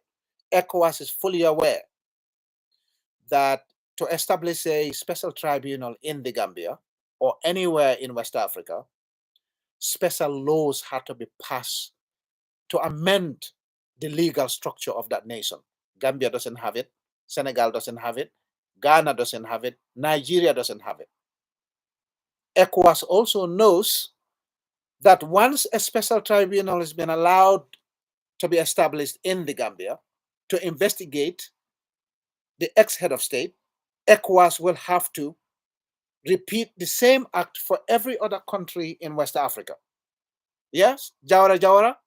So therefore, if ECOWAS allows Gambia to set a special tribunal against the Gambian constitution, without the Gambian constitution amending our structure, because the Gambian constitution has set out our legal parameters. It set out the Gambian legal system, the structure of our law courts. Starts from the magistrates court to the high court to the appeals court to the Supreme Court, and then we have a Qadi court, which has a ruling that's binding in the Gambia. But if you disagree with the Qadi court's ruling, you can go to the high court. So therefore, a special tribunal to try special cases doesn't have any place in our constitution, Jawara. All right? So what they're doing, they're playing politics with people's minds. These people have no interest in bringing about justice for the so-called victims of President Jammeh's administration. They have no interest in it. Most of the people that were accused by the TRRC, the illegal TRRC, which contravened, if you don't know what contravene means, it broke the Gambian constitution in 3 to 4 separate provisions, the TRRC. Therefore, anything found by TRRC is itself illegal. All right? One, the Constitution said nothing about the military junta of 1994 and 1996 should be investigated. Schedule 2, paragraph 13, subparagraph 1 to 5 of the 1997 Constitution of the Gambia. Number 2, section 69 says ex-president, serving president should not be set commissions against. They violated that. Number 3, the appointment of the chairman of the TRRC should be a serving judge, an ex-judge, or somebody qualified to be a judge of the High Court of the Gambia. The chairman of TRRC, Lamin Sise, was none of them. All right? So that kind of commission, do you think anybody should empower it?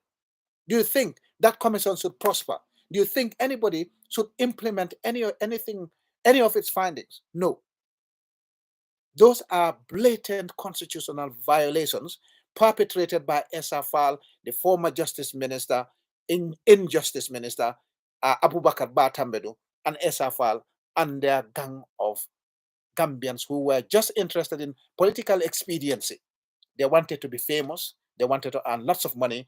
And riding on that fame, Esafal tried to seek for political office, wanted to become president of the Gambia, and the Gambian population humiliated him. He only had 17,000 votes. He thought all that buzz, all the noise, all the cacophony that was coming out of the TRRC was going to give him that buoyancy into Gambia State House. What he didn't realize, that the majority of Gambian population were at that point beginning to realize that these people were actually playing games. They were playing on our emotions. They just wanted political power, political office, and they were playing on our heads or playing in our heads and trying to make us think that Jammeh actually violated some of these laws in the Gambia, committed some of these crimes. But I tell you what, throughout the TRRC's findings, not a single email or photo or video or letter or anything of that sort linked the crimes committed to President Jammeh. They were all executive order from President Jammeh. Executive order. What if President Jammeh said, I never gave you executive order? Where's the proof that he gave them that executive order? There's no proof.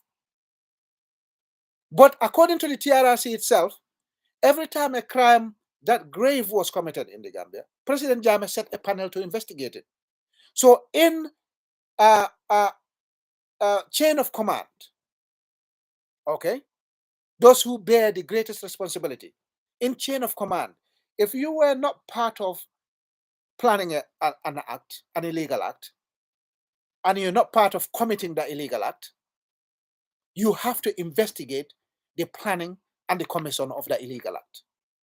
If you did that as an administrator, as a government, or as a president, you are absolved of your responsibility in that particular crime. Nobody can accuse you for it unless they've got proof that you were actually involved in the planning and perpetration and or the covering up of that crime. So the TRRC itself, the people interviewed said Jammeh set up panels to investigate some of these crimes, and he implemented some or all of the recommendations of the panel. So what more do you want a president to do? The president cannot do everything by himself. He cannot be omnipresent. He can't be everywhere at the same time.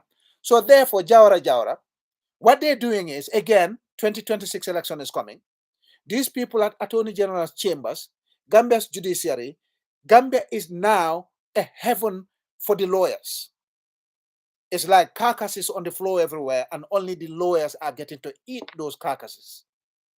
The vultures, the big dwarf at the top, the president, and then the Attorney General's chambers. Every time they said President Jammeh, they know the UNDP or some other focus groups or interest groups are going to give them money, like they did with the Rohingya case, which was started by President Jammeh. They were given 200,000 to the Gambia's Attorney General's chambers for the expenses that Gambia incurred in initiating that genocide case against Myanmar, Burma, in the Rohingya case. You know what they did? Instead of putting that money in Gambia's coffers in consolidated funds, they shared the money between themselves. They said, oh, we did the work. You did the work in government's time, government's resources. Therefore, when you were given that money, you should have put that money in public coffers. They shared President Jammeh's assets and money together. The 500 million that went missing in 2017 still not been accounted for. The COVID 500 million money still not been accounted for. Magistrates, people in the judiciary, drugs going missing. What they're doing is they're playing on people's emotions, people who cannot critically analyze what they're doing. They have no legal grounding. Yeah? They have no legal basis to institute any kind of action against President Jammeh on Gambian soil or anywhere in ECOWAS. ECOWAS doesn't have the power. In its charter, setting special tribunals for countries is not part of it. But ECOWAS is being driven by interest groups, lobby groups. Outside, ECOWAS is a French outpost. All right? ECOWAS is worthless. That's why West Africa is the most backward region of Africa. Because ECOWAS is dominated by the Francophone. What France and their interest groups tell them to do, that's what they're going to do. But it will be illegal. So forget about them. What they're trying to do is play on people's emotions. So Oskar said, can you explain how would APRC candidacy be if it's to come together before elections? Well, I spoke about Congress. So if we come together and President Jammeh agrees with the return of the party into one unit, we can go to special Congress. We can put somebody forward for the APRC to select a party leader, chairman, and a flag bearer, or we can even separate those three positions if President Jammeh is not going to run or is not going to return. If he's going to run and the members agree to put him forward, it's a democracy. People will put President Jammeh forward. He's not banned by anybody. because the two commissions set against President Jammeh are illegal. They breached the constitution of the Gambia. Jammeh Commission, Surata Jammeh was older than 70, but even if he wasn't, Ami Bensouda had conflicted interest in setting it up. Even if she wasn't, you cannot set a commission against the military junta. You cannot set a commission against an ex-head of state. Again, Schedule 2, Paragraph 13, subparagraphs 1 to 5, Section 69, and other provisions, Section 200, Section 201, set out how commissions have to be set. They violated those at Jana Commission as well. So yes, APRC will select a candidate. So Oske, if you want to put Momo Jallo as the APRC party leader, chairman, and flag bearer, or we can even separate it. The constitution of the APRC can be amended to say the party leader has to be separate from the chairman, like many parties do worldwide. All right, you can separate them. Sorry, my laptop is saying the battery is low. Give me a minute, let me plug it in before it dies. Okay, cool, we're ready to go. So now you can separate them. APRC can separate the party leader, chairman, and flag bearer. We can have a party leader separate, chairman separate, and a flag bearer separate. The flag bearer is the standard bearer. If you're not from Gambia, the flag bearer is the candidate they put forward to run for presidential elections. Yeah? Okay, Salifu Kaur says, bro, I'm suggesting that all the three factions of APRC forget about their differences. Yeah, that's correct. APRC should come together and become one. We're a force. We have just been betrayed in 2021. There's no reason why we cannot recover the party. We cannot come together. I've been saying that since February 2022. But what people want is they want to stay in the government, eat with the government, sleep in the government, but be an opposition same time. That can't happen. We can't go and be one and support Fawakata Monjata while they are still in the NPP alliance. They need to quit the NPP alliance. We all come together, go to Congress and select the leadership. That's the way forward. That's the legal way to do it.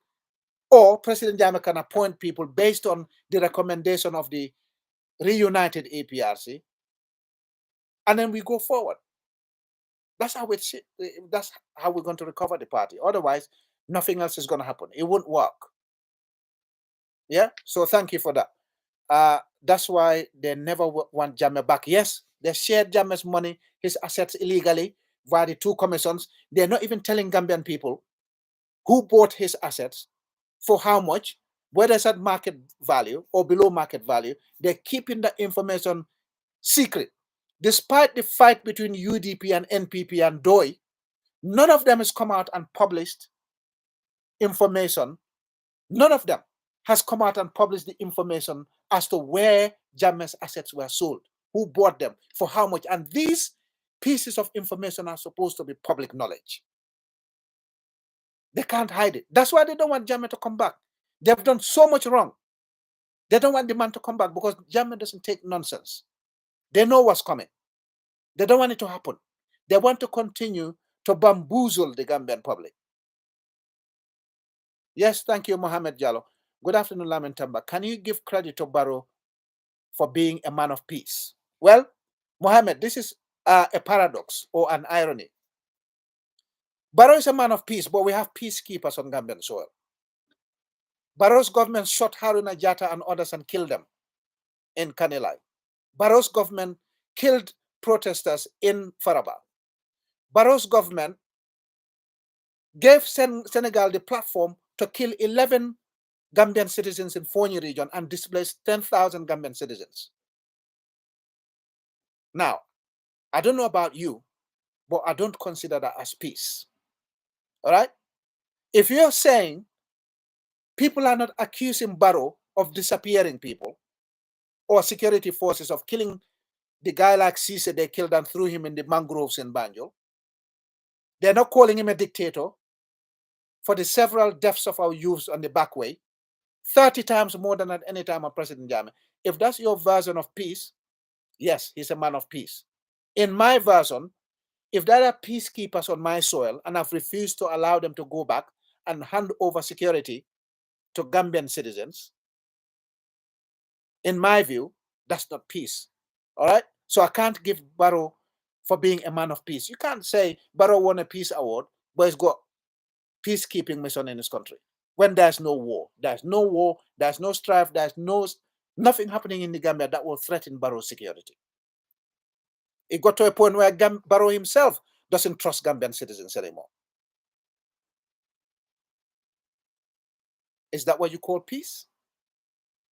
No. Go and ask people of Kanilai whether they're having peace. In President Jammeh's own house, there's a military barracks. Kanilai has been besieged by security services for the 7th year running. Fonya has been besieged by security services for the 7th year running. The streets are not peaceful. People are dying in their homes from criminals. You call that a man of peace? Oh, Barrow himself is peaceful, if that's what you're talking about. The public is not peaceful. The roads are unsafe. Our homes are unsafe. Nothing is safe in Gambia anymore. You blink and your stuff is gone. You blink and you're stabbed. What peace are we talking about exactly? Because nobody has violently tried to overthrow Barrow like they did to President Jammeh, and that's peace. You think if people start violently trying to overthrow Adama Barrow and went close to State House gate to shoot him and kick him out of power, you think Barrow was going to give them flowers, cakes, good, healthy soft drinks to drink at State House? When Kanilai people went empty-handed with no weapons and he shot them and killed them. Faraba people went out with no weapons and shot them and killed them. 3 years Jotna went out with no weapons. He beat, maimed, injured the protesters. How many people have Barrow government intimidated? Journalists, closed the Daily Observer, intimidated journalists, arraigned them, intimidated activists, jailed them. Some beyond their 72. Pamo Bojang of Membekere, beaten on his head, had a hole in it, injury. You call that peace? It depends on how you look at it, brother. These things, yesteryear, they would say President Jammeh beat them up because he wanted their girlfriend. President Jammeh beat them up because they're from another tribe. President Jammeh beat them up because he didn't like them. They're from UDP. Those are the negative media houses that were painting the wrong picture of the Gambia. They're not saying the same now, but the same crimes and wars are being committed on Gambian soil. So where's peace? How can I give Barrow a credit for peace? What peace? Look how many times around Dasilame, Senegalese forces, before Macky Sall was banished, they were trying to take land from Dasilame. Inside Gambia, they claim it's theirs. They shot people in URR. They shot people in CRR. Yes, thank you, Jilly. Jilly said SFL thinks destroying Jammeh will help him to get the country. It's a big joke. Yes, as Gambian showed him, 17,000 votes. Today, if I go back to Gambia and contest for the presidential seat, I'll get more than 17,000 votes, more than SFL. Yeah? He thought destroying Jammeh will give him an opportunity because his illegal commission was televised. Everybody, oh, SFL. He was giving plots of land free. He was giving people breakfast free. He was doing X, Y, Z.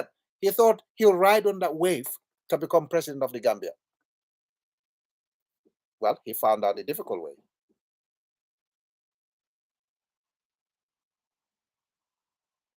Sorry. Baidi, you want me to repeat about the constitution of the Gambia, about what I said about SFL? Okay, the 1997 constitution of the Gambia, which is the supreme law on the land, which must never be violated, says in Schedule 2, paragraph 13, subparagraphs 1 to 5, and you can pick up the constitution anywhere and read it. It gave the military junta of 22 July 1994 to 31st December 1996 total immunity for what they did or didn't do during their tenure.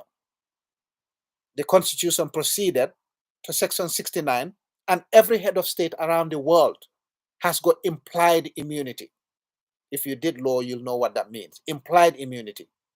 You should never arrest a head of state while they're in power. But the Gambian constitution in section 69 also said when they're out of power, what they did, what they didn't do in office, you cannot set commissions to investigate them or prosecute them for it. In addition, section 200, 201, 202 of the 1997 Constitution of the Gambia set the criteria for appointing chairpersons of commissions. They have to be high court judges or have qualifications to be high court judges. There must be 70 or under. And in every legal principle around the world, you must never put people who have conflict between them, vested interest between them or in them, to sit on a case involving somebody they had conflict with or on a matter they had vested interest in.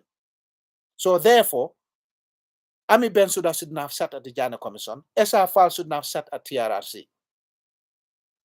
Baba Gale Jallo, the executive secretary of TRRC, shouldn't have sat there because he had beef with President Jammeh.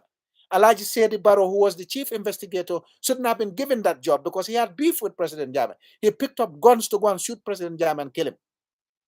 Anywhere in the world, you cannot have people like that sitting in any adjudicating position against the person they had beef with. It's called conflict of interest, simple illegality, ultra vires or ultra virus in law. You cannot do that. It's illegal. If you and I had beef, Baidi, I picked up a gun, wanted to kill you. But then along the way, you came to court and I was a judge. And you were the subject of that legal case. I will recuse myself. I'll definitely recuse myself from the case because I will not be an impartial player. That's what you call conflict of interest. SFR should not have sat at the TRC. Ami Bensouda should not have sat at the TRC. Lamin Sise, who was not a high court judge, had no qualifications to be a high court judge, shouldn't have been chairman of TRC. Baba Gali Jallo, Alaji Sedi Barrow should not have been under TRRC. Adelaide Sose, whose daughter had beef with President Jammeh, should now sat at that TRRC. Ami Bensouda, who was Jammeh's and government's personal solicitor, shouldn't have sat at that Janneh commission. Surata Janneh was older than 70. Shouldn't have been the chair of that commission. That's why those commissions hold no water. They're not valid. All their findings should be set aside. All right? You don't have to go to school to utter good wishes for your people. This is ridiculous and shameful. Yes, Adam Barrow couldn't even utter it properly. You had to read it. I'll show you. Let me see if I can actually find the video. Yeah, so that you guys can see it. He can't read properly. Just a simple sentence to say, I wish Gambian citizens a prosperous 2025 full of peace and joy and good health. He couldn't say something that simple. It was written for him. He couldn't read it properly. But he didn't even have to read that closing sentence in any speech because if you had one little primary school certificate, that will become natural. You can deliver that line without having to read your speechwriter's statement. All right? Let me see. Let's see if I can find this New Year message. No joke. I sometimes I'm tough on Barrow, but it's nothing false. It's not malicious. It's because I know somebody who hasn't even been to power and he waged war on his country. Definitely, it's not somebody that I will ever support. But that's not even the problem. The problem is, I knew after listening to Barrow's interviews, by this point, it was already too late. I knew in January, after listening to because I was totally switched off from Gambian politics before the uproar of the impasse 2016. I was totally switched off. People know that's the truth. Some haters say, oh, I was UDP. No, I wasn't UDP. If I was UDP, they would have exposed me by now. And certainly by 2018, UDP would have exposed me because I was their number one enemy that time. Not anymore. I was not involved in Gambian politics. Can you believe I didn't even know who General Sol Baji was? I didn't know who the ministers were. I didn't know who Usman Sonko was. I didn't know all these people. I didn't know who was who. The only two people that were obvious is Aissatou Njie Sedi and President Jammeh before December 2016. So by January 2017, when I listened to two of Adam Barrow's interviews, I thought, oh my God, I had my head in my hands. What have Gambians done to themselves? This guy sounds totally empty, clueless. But we've all seen it before us. We've all seen it now, haven't we? It's no joke. Let me pull up Let me pull up his speech yesterday. The guy couldn't even lift his head to say a good message for Gambian people. He had to bend down. Yeah? Hopefully you'll be able to see this. Let me play the final part of his speech. A second.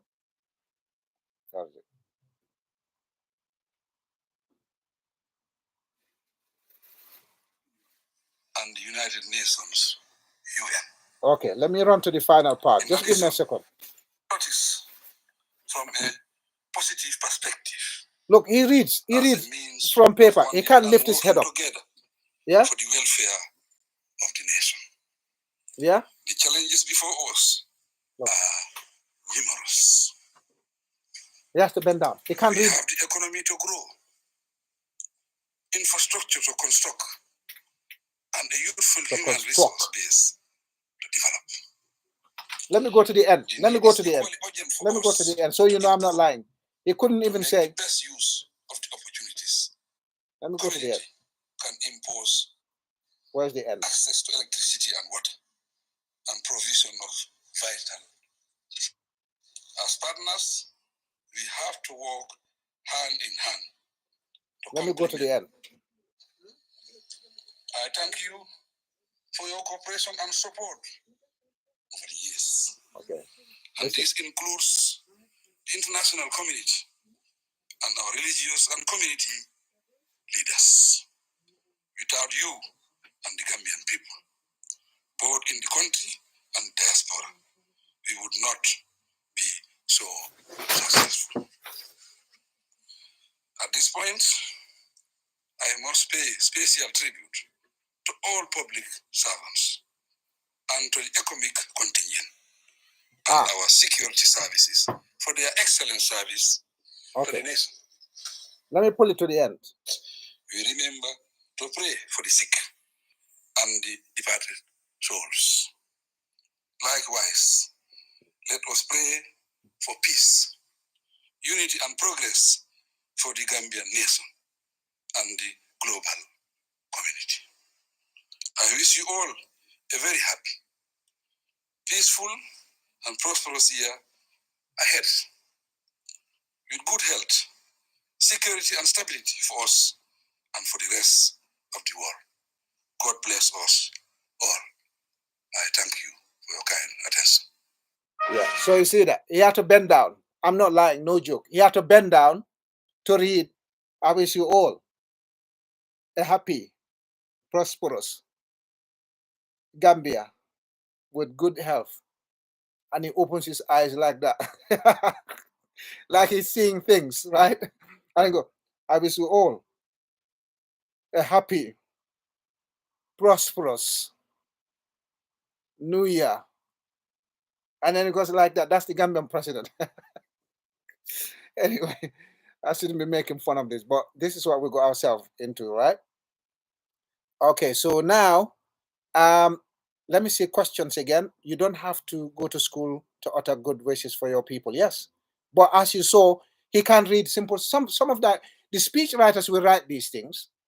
But at this point, every New Year is the same message. Even if he had no capacity as it were, and he definitely has none, by now, after 6 years, 7 years of doing this, he'll be used to that final closing line. Doesn't have to look at it. Even if he stutters to say, oh, I wish you all a fantastic 2025. I wish all Gambian citizens peace, love, prosperity, and I want us all to do everything possible to develop our nation and to contribute our quota to national development. Simple as that. You don't have to go to Harvard or Oxford or Cambridge or Yale or whatever university there in the world. You don't even have to be a good high school graduate to deliver a line like that.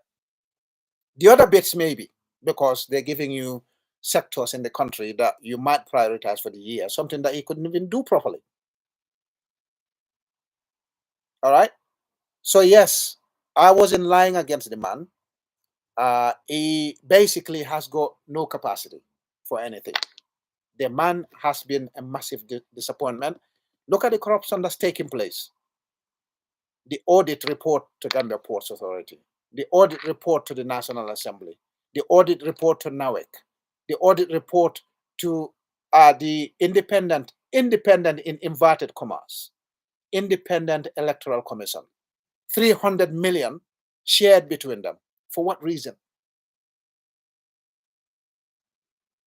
The rulings of the Supreme Court, the rulings of the High Court, the violations of the Gambian Constitution. Blatantly, the lies they spewed against President Jammeh over the years. Those lies have come back to haunt Adama Barrow. So when they came to power newly, the first agreements they had were all violated by Adama Barrow. He didn't stick to his 3-year agreement. He didn't carry out security service reform. He didn't carry out civil service reform. He didn't establish an anti-corruption commission. All right? The energy sector, the price reduction of commodities, the human rights record. So they say, oh, President Jammeh is a brutal dictator. He's a murderer. He's a butcher. But more people have died in the hands of Adam Barrow's government in a third of his tenure compared to 22 years of President Jammeh. The problem is our media houses are sleeping with the president and his government. They're even going to, yes, I don't want to make it look like other countries don't have press conferences or New Year events with their media. The problem with Gambian media houses, they don't know boundaries. They don't know where to stop. They went to eat and drink with Adam Barrow the other day. They took millions from Adam Barrow's government to do government's PR. Which government does that? Take taxpayers' money, give it to the media houses to do PR for the government. The government has got press secretary for the president, Gambia government spokesman, information minister, NPP spokesman, and they still need the media to do propaganda for them. Why are you employing State House press secretary, Gambia government spokesman, Gambia government information minister, NPP spokesman, NPP media house, yet you still need the main Gambian media houses to be bribed to do your propaganda? That's what a failing government does. When they know they have nothing to offer and there's no proof of their development, those roads that Adam Barrow is claiming in the Gambia, the substantial ones, were all built or initiated by the government of President Jammeh. But he's claiming them anyway. And he thinks Gambian people don't know. If 77 people of your population say the country is going in the wrong, and this is not false, because if you look at the National Assembly election votes, the opposition had the majority popular vote in 2022. The opposition MPs had the largest share of the popular vote. If you look at local government elections in 2023, the opposition candidates had the largest share of vote. Therefore, Gambian opposition parties, the formula for defeating Adama Barrow in 2026 is in our hands. It depends on whether we're going to overcome our egos, we're going to overcome our personal greed, whether we're going to overcome our personal differences and do what's right for Gambia, or we're going to watch Gambia rapidly disintegrate into chaos. Because Adama Barrow is a Duke of Hazard. The guy is littered with calamity, infested with it, rampant corruption left, right, and center, and he's not going to do anything about it, because these are the same people who are empowering him and his party. It's a bit like the worst form of Robin Hood. Robin Hood was helping genuinely needy people by nicking from other people, but in Barrow's government is the opposite. They're nicking from the poor, giving to the better off, sharing it between themselves. COVID money has gone missing. $300 million OIC money gone missing. $500 million that President Jammeh's government left in Gambia 2017 gone missing. Central Bank of the Gambia said they were hacked and the funds went into people's accounts. They mistakenly paid lots of money into people's accounts. Did they recover all that money, or was that a deliberate ploy to steal money from the poor? The Independent Electoral Commission, 300 million gone missing, and they told the government not to investigate it. And the government is hiding. afraid to investigate the Independent Electoral Commission. Why? Is it because if they do it, the Independent Electoral Commission is going to come out and expose the election rigging in 2016 and 2021? The chairman of Independent Electoral Commission or the spokesman or the commissioner said, oh, Barrow government should be careful with this missing 300 million that was shared between IEC, Independent Electoral Commission officials.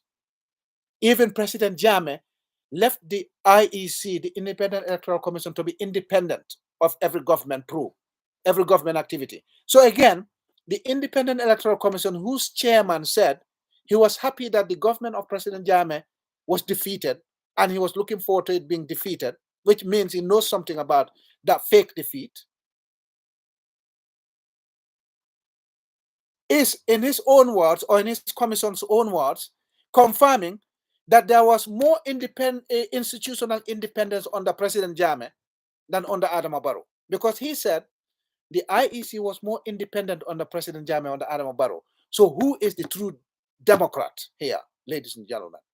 Who is the true Democrat?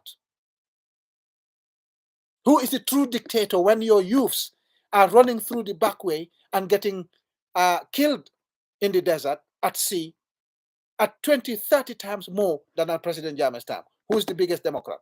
President Jammeh's tenure, only once did his security forces open live rounds on protesters, once. And there were protests under President Jammeh. Only once. Under Adama Barrow, it's happened 2 times or 3 times. In Busumbala, in Faraba, in Kanilai. And 3 years Jotna were brutalized. There was no live rounds, but they were brutalized. One of them has got lifelong injuries to his cheek. So who's the Democrat? Who's the dictator here? Who's ruling with an iron fist? A few media houses in the Gambia were closed. Under President Jammeh, there's a proliferation of media houses. Now the media houses are closing. Journalists are being intimidated. King FM was threatened to be taken to court. The Voice newspaper was threatened to be taken to court. The Standard newspaper was taken to court. Other media houses like not Teranga FM, is it Teranga FM? Were all intimidated. Kerfatu is being intimidated. So who's the Democrat and who's the dictator? You be the judge, ladies and gentlemen. I've given you the tools. I've given you the information. The difference is here. Under President Jammeh, media houses were clamoring, painting the wrong picture of the man, calling him names, provoking him. His government was being attacked, according to the NIA, 77 attempted coup d'etats. 17 of them went to the point of attack phase. About 7, 8 of them actually did materialize in attacks, violent stages, 7 to 10 of them. Not a single one has been attempted on Adama Barrow yet. If they attempted that on Adama Barrow, something else would have happened. He would be worse, because without violent overthrows on Adama Barrow, already his government has killed that many. But media house is not calling him a bloodthirsty dictator, a brutal dictator, the butcher of Manka, the dictator, the autocrat, the kleptocrat. Kleptocrat he definitely is. The guy had no money before, but he's got 2 mansions for himself. One he started building 5 months into office. The difference is, Adama Barrow knows some of our journalists, many of them are hungry. They've got no principles. They abandoned them at the sight of a few bucks. So he bought them instead. Now they're doing PR for him. They're doing propaganda for him. They're concealing stuff for him. Take taxpayers' money and give it to private media. When you've got 6, 7 people tasked with carrying out the same work for the government. Isn't that a sign of abject failure? Total failure of the government. If your own people cannot sell you, and you go to private media, bribe them to sell you, that means you're not doing a good job. If you're doing a good job, the public will know. Every single survey in the Gambia now, where you ask Gambian citizens, which government is better? At what period in your life did you have a better life? Was it under President Jammeh or was it under Adama Barrow? The vote is 5 to 1, or maybe even 10 to 1 right now. They'll tell you we've had a better quality of life under President Jammeh than we are facing now. That's not hidden. They're doing vox populi all over Gambia. I'm not saying this. These people carrying out the surveys are not even APRC. They're anti-APRC. Thank you, Mohammed Simbori. Thank you. So, ladies and gentlemen, let me see if I've got final questions. The president can set up a special tribunal if you are misleading your audience. Yeah, set up a tribunal. Yeah, to do what? To violate your constitution? Well, the tribunal, Adama Barrow himself, in 2021, when UDP challenged the election result, his lawyer cited Section 69 to hide behind it. But his lawyers forgot to read Section 69 properly. It says electoral challenges are not covered by Section 69. So what? You're going to violate the Constitution just because the president can set up a special tribunal? Yes, the president can set up a special tribunal like he's done, Commission on Local Government. He's allowed to do that under the 1997 Constitution. But you cannot set it up against President Jawara. You cannot set it up against President Jame. And you cannot set it against President Barrow, Aduboy Swiss. Please know the legal principles. The Constitution is the supreme law of the land. You cannot violate it. You need to change it. Excuse me. You need to change it, amend it if you want to take action against President Jame. That's the difference. The president can set a special tribunal to investigate anything in accordance with the Constitution. What they're doing, they're setting up one in contravention of the Gambian Constitution. Yes, Barrow will be the first person to be charged and tried in that court. Yes, because he's basically set precedents now of ignoring the 1997 Constitution to set up stuff. Barrow himself is handcuffing himself. So thank you very much, Dil JH. You're right. What Barrow doesn't know, the people around him are setting a trap for him. You violate the Constitution to go after President Jame. He will be the first one to fall in that trap like a mouse. You watch. Yeah? So, yeah.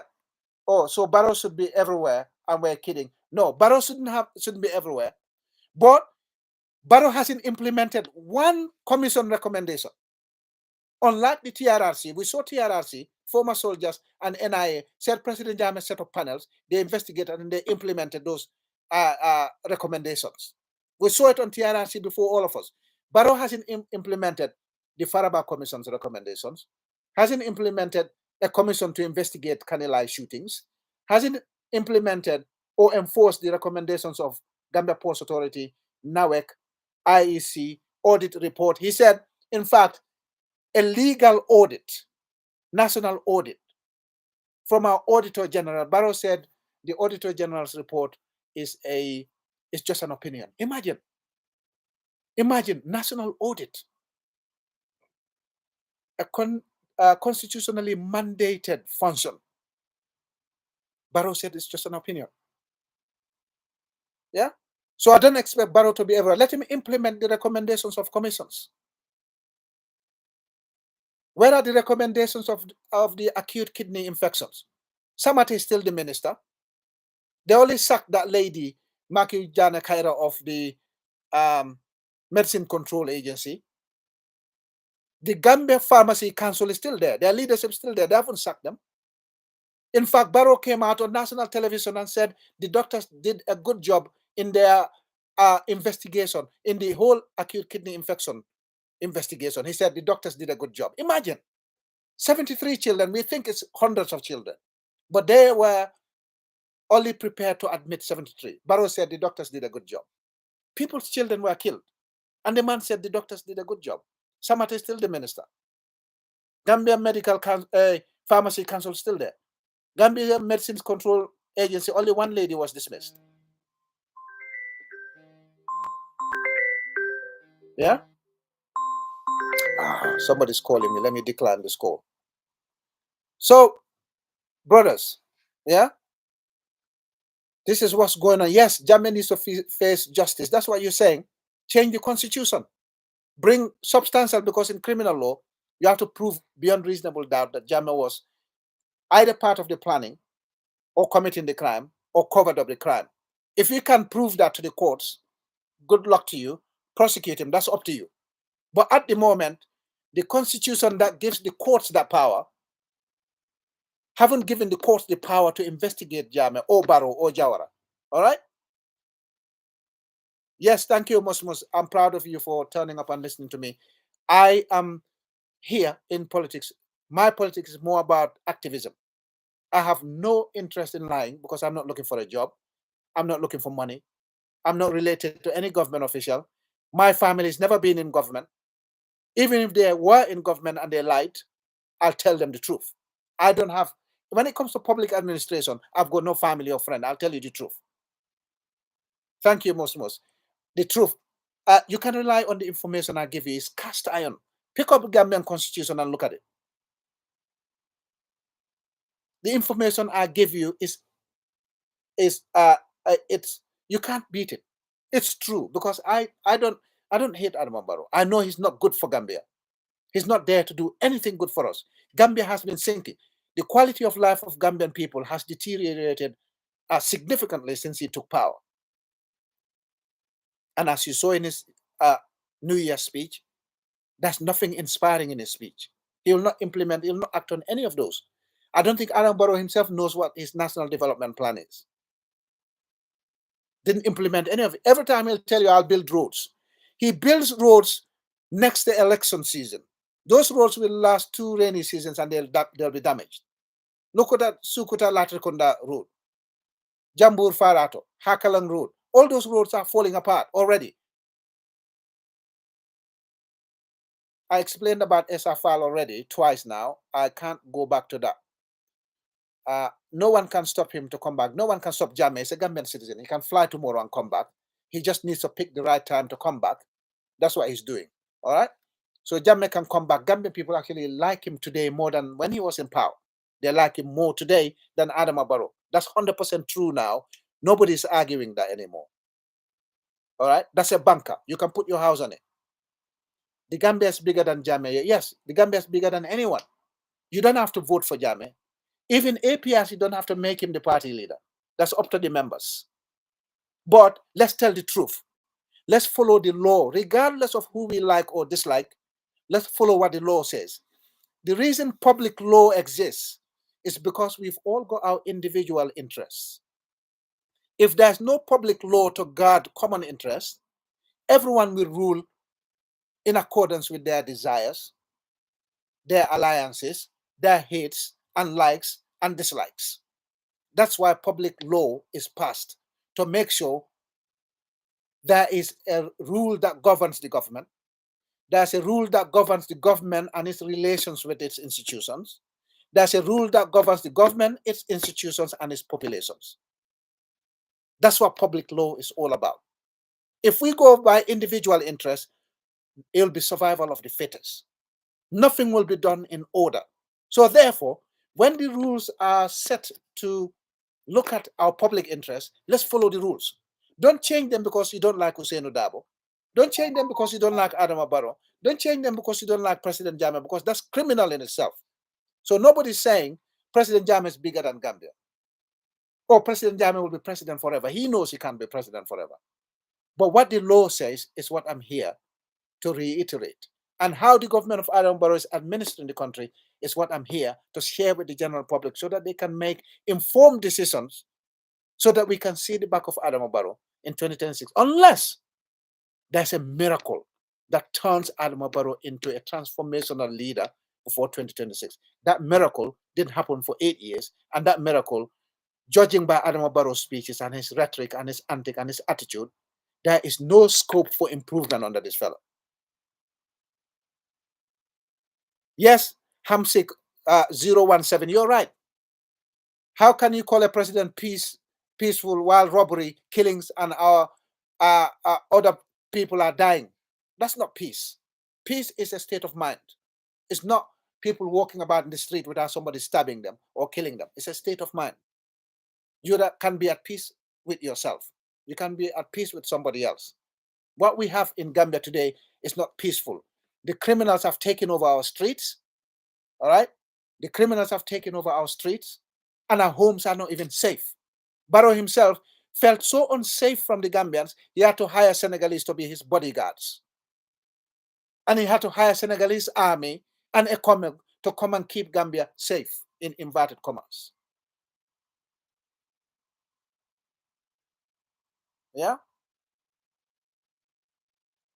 Okay, last questions, and then I will close this program. How is the setting up of special tribunal to try Jammeh illegal by ECOWAS? I just mentioned it now. ECOWAS charter, go and read it. Where are they going to set it? It's the same argument many institutions have made about the International Criminal Court. What country's law are you going to try the suspect when a crime was committed in another jurisdiction?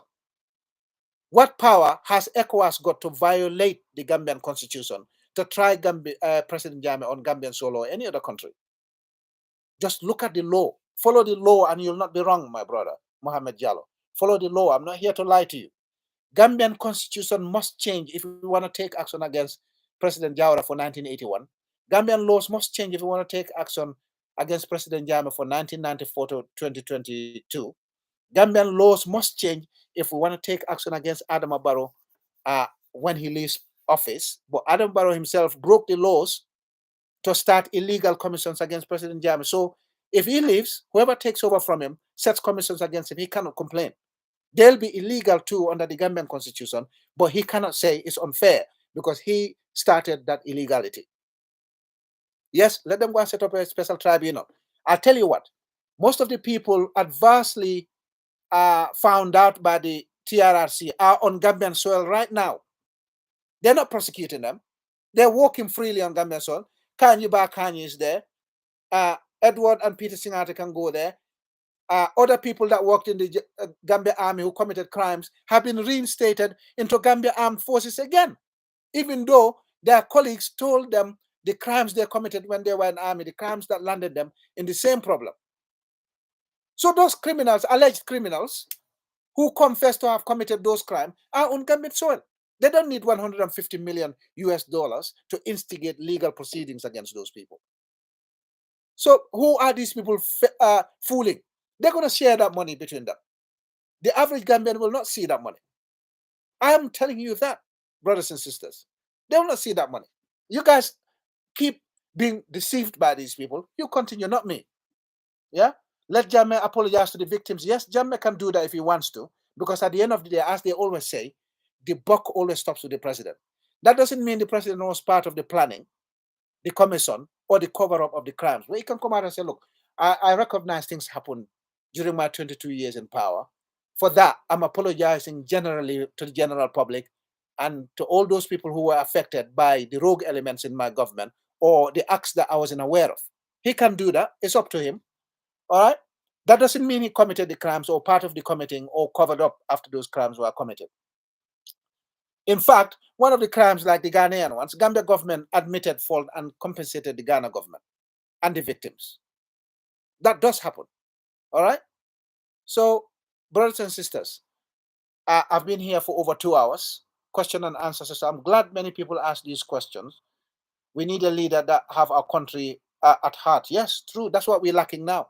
Barrow is only interested in sending his son to America just 4 or 5 months into power and his children, building 2 mansions for him in Manka Mankunda and other places, and his ministers. He's not interested in anything else. We need somebody who actually can look at people, hospital next door to Barrow, and say, things are not going right. We need to change this hospital. Yeah? So that's it. Even your daughter can teach Barrow how to speak English. Yes, my daughter is quite sharp, actually. I'm very grateful for that. She's quite sharp, and that's no joke. Actually, she's a leader of the student council in school, and she's one of the A students. So, yes. Barrow is a big shame. Yeah, true. I agree. I think 77% of the Gambian people agree with that. Barrow is incompetent. Yeah, true. I agree with that, Musa Dumbia. So anyway, there's been so many questions. Here, I pray Jammeh returns to Gambia this year and take our land and in 20 years. If Gambians want him to take over, Gambians will vote for him. He definitely, one thing that people don't argue about in terms of Jammeh is his love of Gambia and love of Africa. He stuck his neck out for Gambia. He stuck his neck out for Africa. One of the most successful Pan-Africans in recent history. brought peace to Casamas, brought peace to Guinea-Bissau, participated in bringing peace to Sierra Leone, participated in bringing peace to Liberia, participated in bringing peace to Ivory Coast when they had a civil war. So in terms of success as recent African heads of states, Jammeh is by far the most successful. He participated in many programs, but that put Africa. In fact, until Jammeh stood at the UN and condemned the deliberate killing of African migrants between Libya and Italy, African migrants were drowning and nobody understood how they were drowning in the Mediterranean Sea. And Mediterranean Sea is the most policed waters in the world, the most policed crossing channel in the world. How can boats of migrants be crossing there and drowning without the coast guards of Greece, Cyprus, and Italy and Turkey knowing about it? When Jammeh spoke about it, suddenly the deaths reduced in that Mediterranean channel between Libya and Italy. So therefore, Jammeh has always stood up and fought for the African child. All right? Not just Gambian people. He arranged the evacuation of Gambian citizens from Libya and took other African citizens in the chartered flights that he sent to Libya. He did the same in Ivory Coast. Chartered flights to pick up Gambian citizens and took other citizens of Africa from Senegal, the two Guineas, and Mali, so that they could travel on land back to their countries when they landed in Gambia. Jammeh also spent Gambia's money on fighting Ebola overseas so that Ebola never reached Gambian shores. And thankfully, my own colleagues in public health said how much systems he put in place at Gambia's entry points to stop Ebola reaching Senegal and reaching Gambia. He gave Guinea money, he gave Sierra Leone money, he gave other countries money to be able to fight the Ebola virus and protect the Gambian citizens that way. How can you not think that this guy has Gambia at heart and Africa in general? He created, as I spoke earlier, when Dave asked the question, he created repatriation schemes, which Ghana has now copied, Senegal has now copied, many African countries have now copied repatriation schemes for the African diaspora, African Americans, Black British, French British, to come and resettle in Africa. Which other Pan-African did that in history? None. All right? Yes, they imposed Barrow on us, unfortunately. Many Gambians didn't know in 2016, so I don't blame them. I don't blame. But by 2021, anybody who voted for Barrow definitely voted for him because of reasons we cannot explain. All right? Yes. Oh my God, the questions never stop coming, man. Anyway, I'm going to bring this to a close. If I didn't answer your question, I sincerely apologize. People are firing from YouTube. People are firing from TikTok. Yes, rampant corruption, says Mr. Maro. Rampant corruption is the order of the day. Yeah, we know. Barrow's officials are not hiding it anymore. They're not hiding it anymore. They know we Gambian citizens will moan but do nothing about it. That's why they're doing it. Yeah? So I'm not defending Jammeh. I'm defending the Gambian constitution. Ask your rule. I'm defending. Tell me anything I said today that's not in accordance with Gambian laws. Tell me. Just one thing. All right? This is how you guys spin it. Oh, you're good at defending Jammeh. I'm not defending Jammeh. I was not part of Jammeh's government. I'm part of his political party now. If I was in his government, I see some of the things you accuse him of, stuff that you cannot pin on him, and they happen, and I'm witness them, I would have stopped him, or I stopped the people who are doing it. You can't pin those things on him. Follow the law. A constitution is there for a reason. Public and administrative law is there to make sure our own personal bias doesn't violate the rights of others. That's why public law and administrative law is there. So there's so many questions. I can't answer all these. I'll sit here all day if I want to answer these questions, right? I'll come again. When am I going to be free again? Maybe Sunday. Maybe this coming Sunday, I'll come back again and do a live, 2-hour live. We can continue this question and answer. Yeah? Yeah, Barrow is not doing good, but Jammeh is not better than him. Well, the public are the judge. 77% of the people said Gambia is going in the wrong direction. That never happened under President Jammeh. Yeah, Gambia has, okay. So anyway, sorry guys, I can't answer all these questions. I've been here for over 2 hours. I need to end this live program. I'll come back again, likely Sunday. If you're free on Sunday, come back again, ask me questions. You guys know, anybody who's been in Gambian politics since 2017, know that I don't insult people, I don't intimidate people. I actually am receptive to free speech. If you're decent, I'll talk to you nicely. If you're a thug, I'll ignore you. But when that thuggery basically borders on suppressing free speech from others or cynically targeting people, then I'll put a stop to it once, and that's it. I will not respond again. All right. Thank you, G Unit. I appreciate that. Lamin, they know you are very intelligent, educated, and eloquent. They know you are factual. Yeah, they've always known that. The problem is, as I said at the beginning of this program, is politics is one industry where the truth is hated. The truth is like hated like poison. It's feared like poison. But that cannot stop us. We're not going to stop, because eventually people recognize, as many people who were calling me names between 2017 and 2020 now recognize that we actually have been calling this guy names. We made him enemy number one, but he's not an enemy. I'm telling you the truth. Nothing I'll tell you today that would be false or not in our law books. All right? Nothing.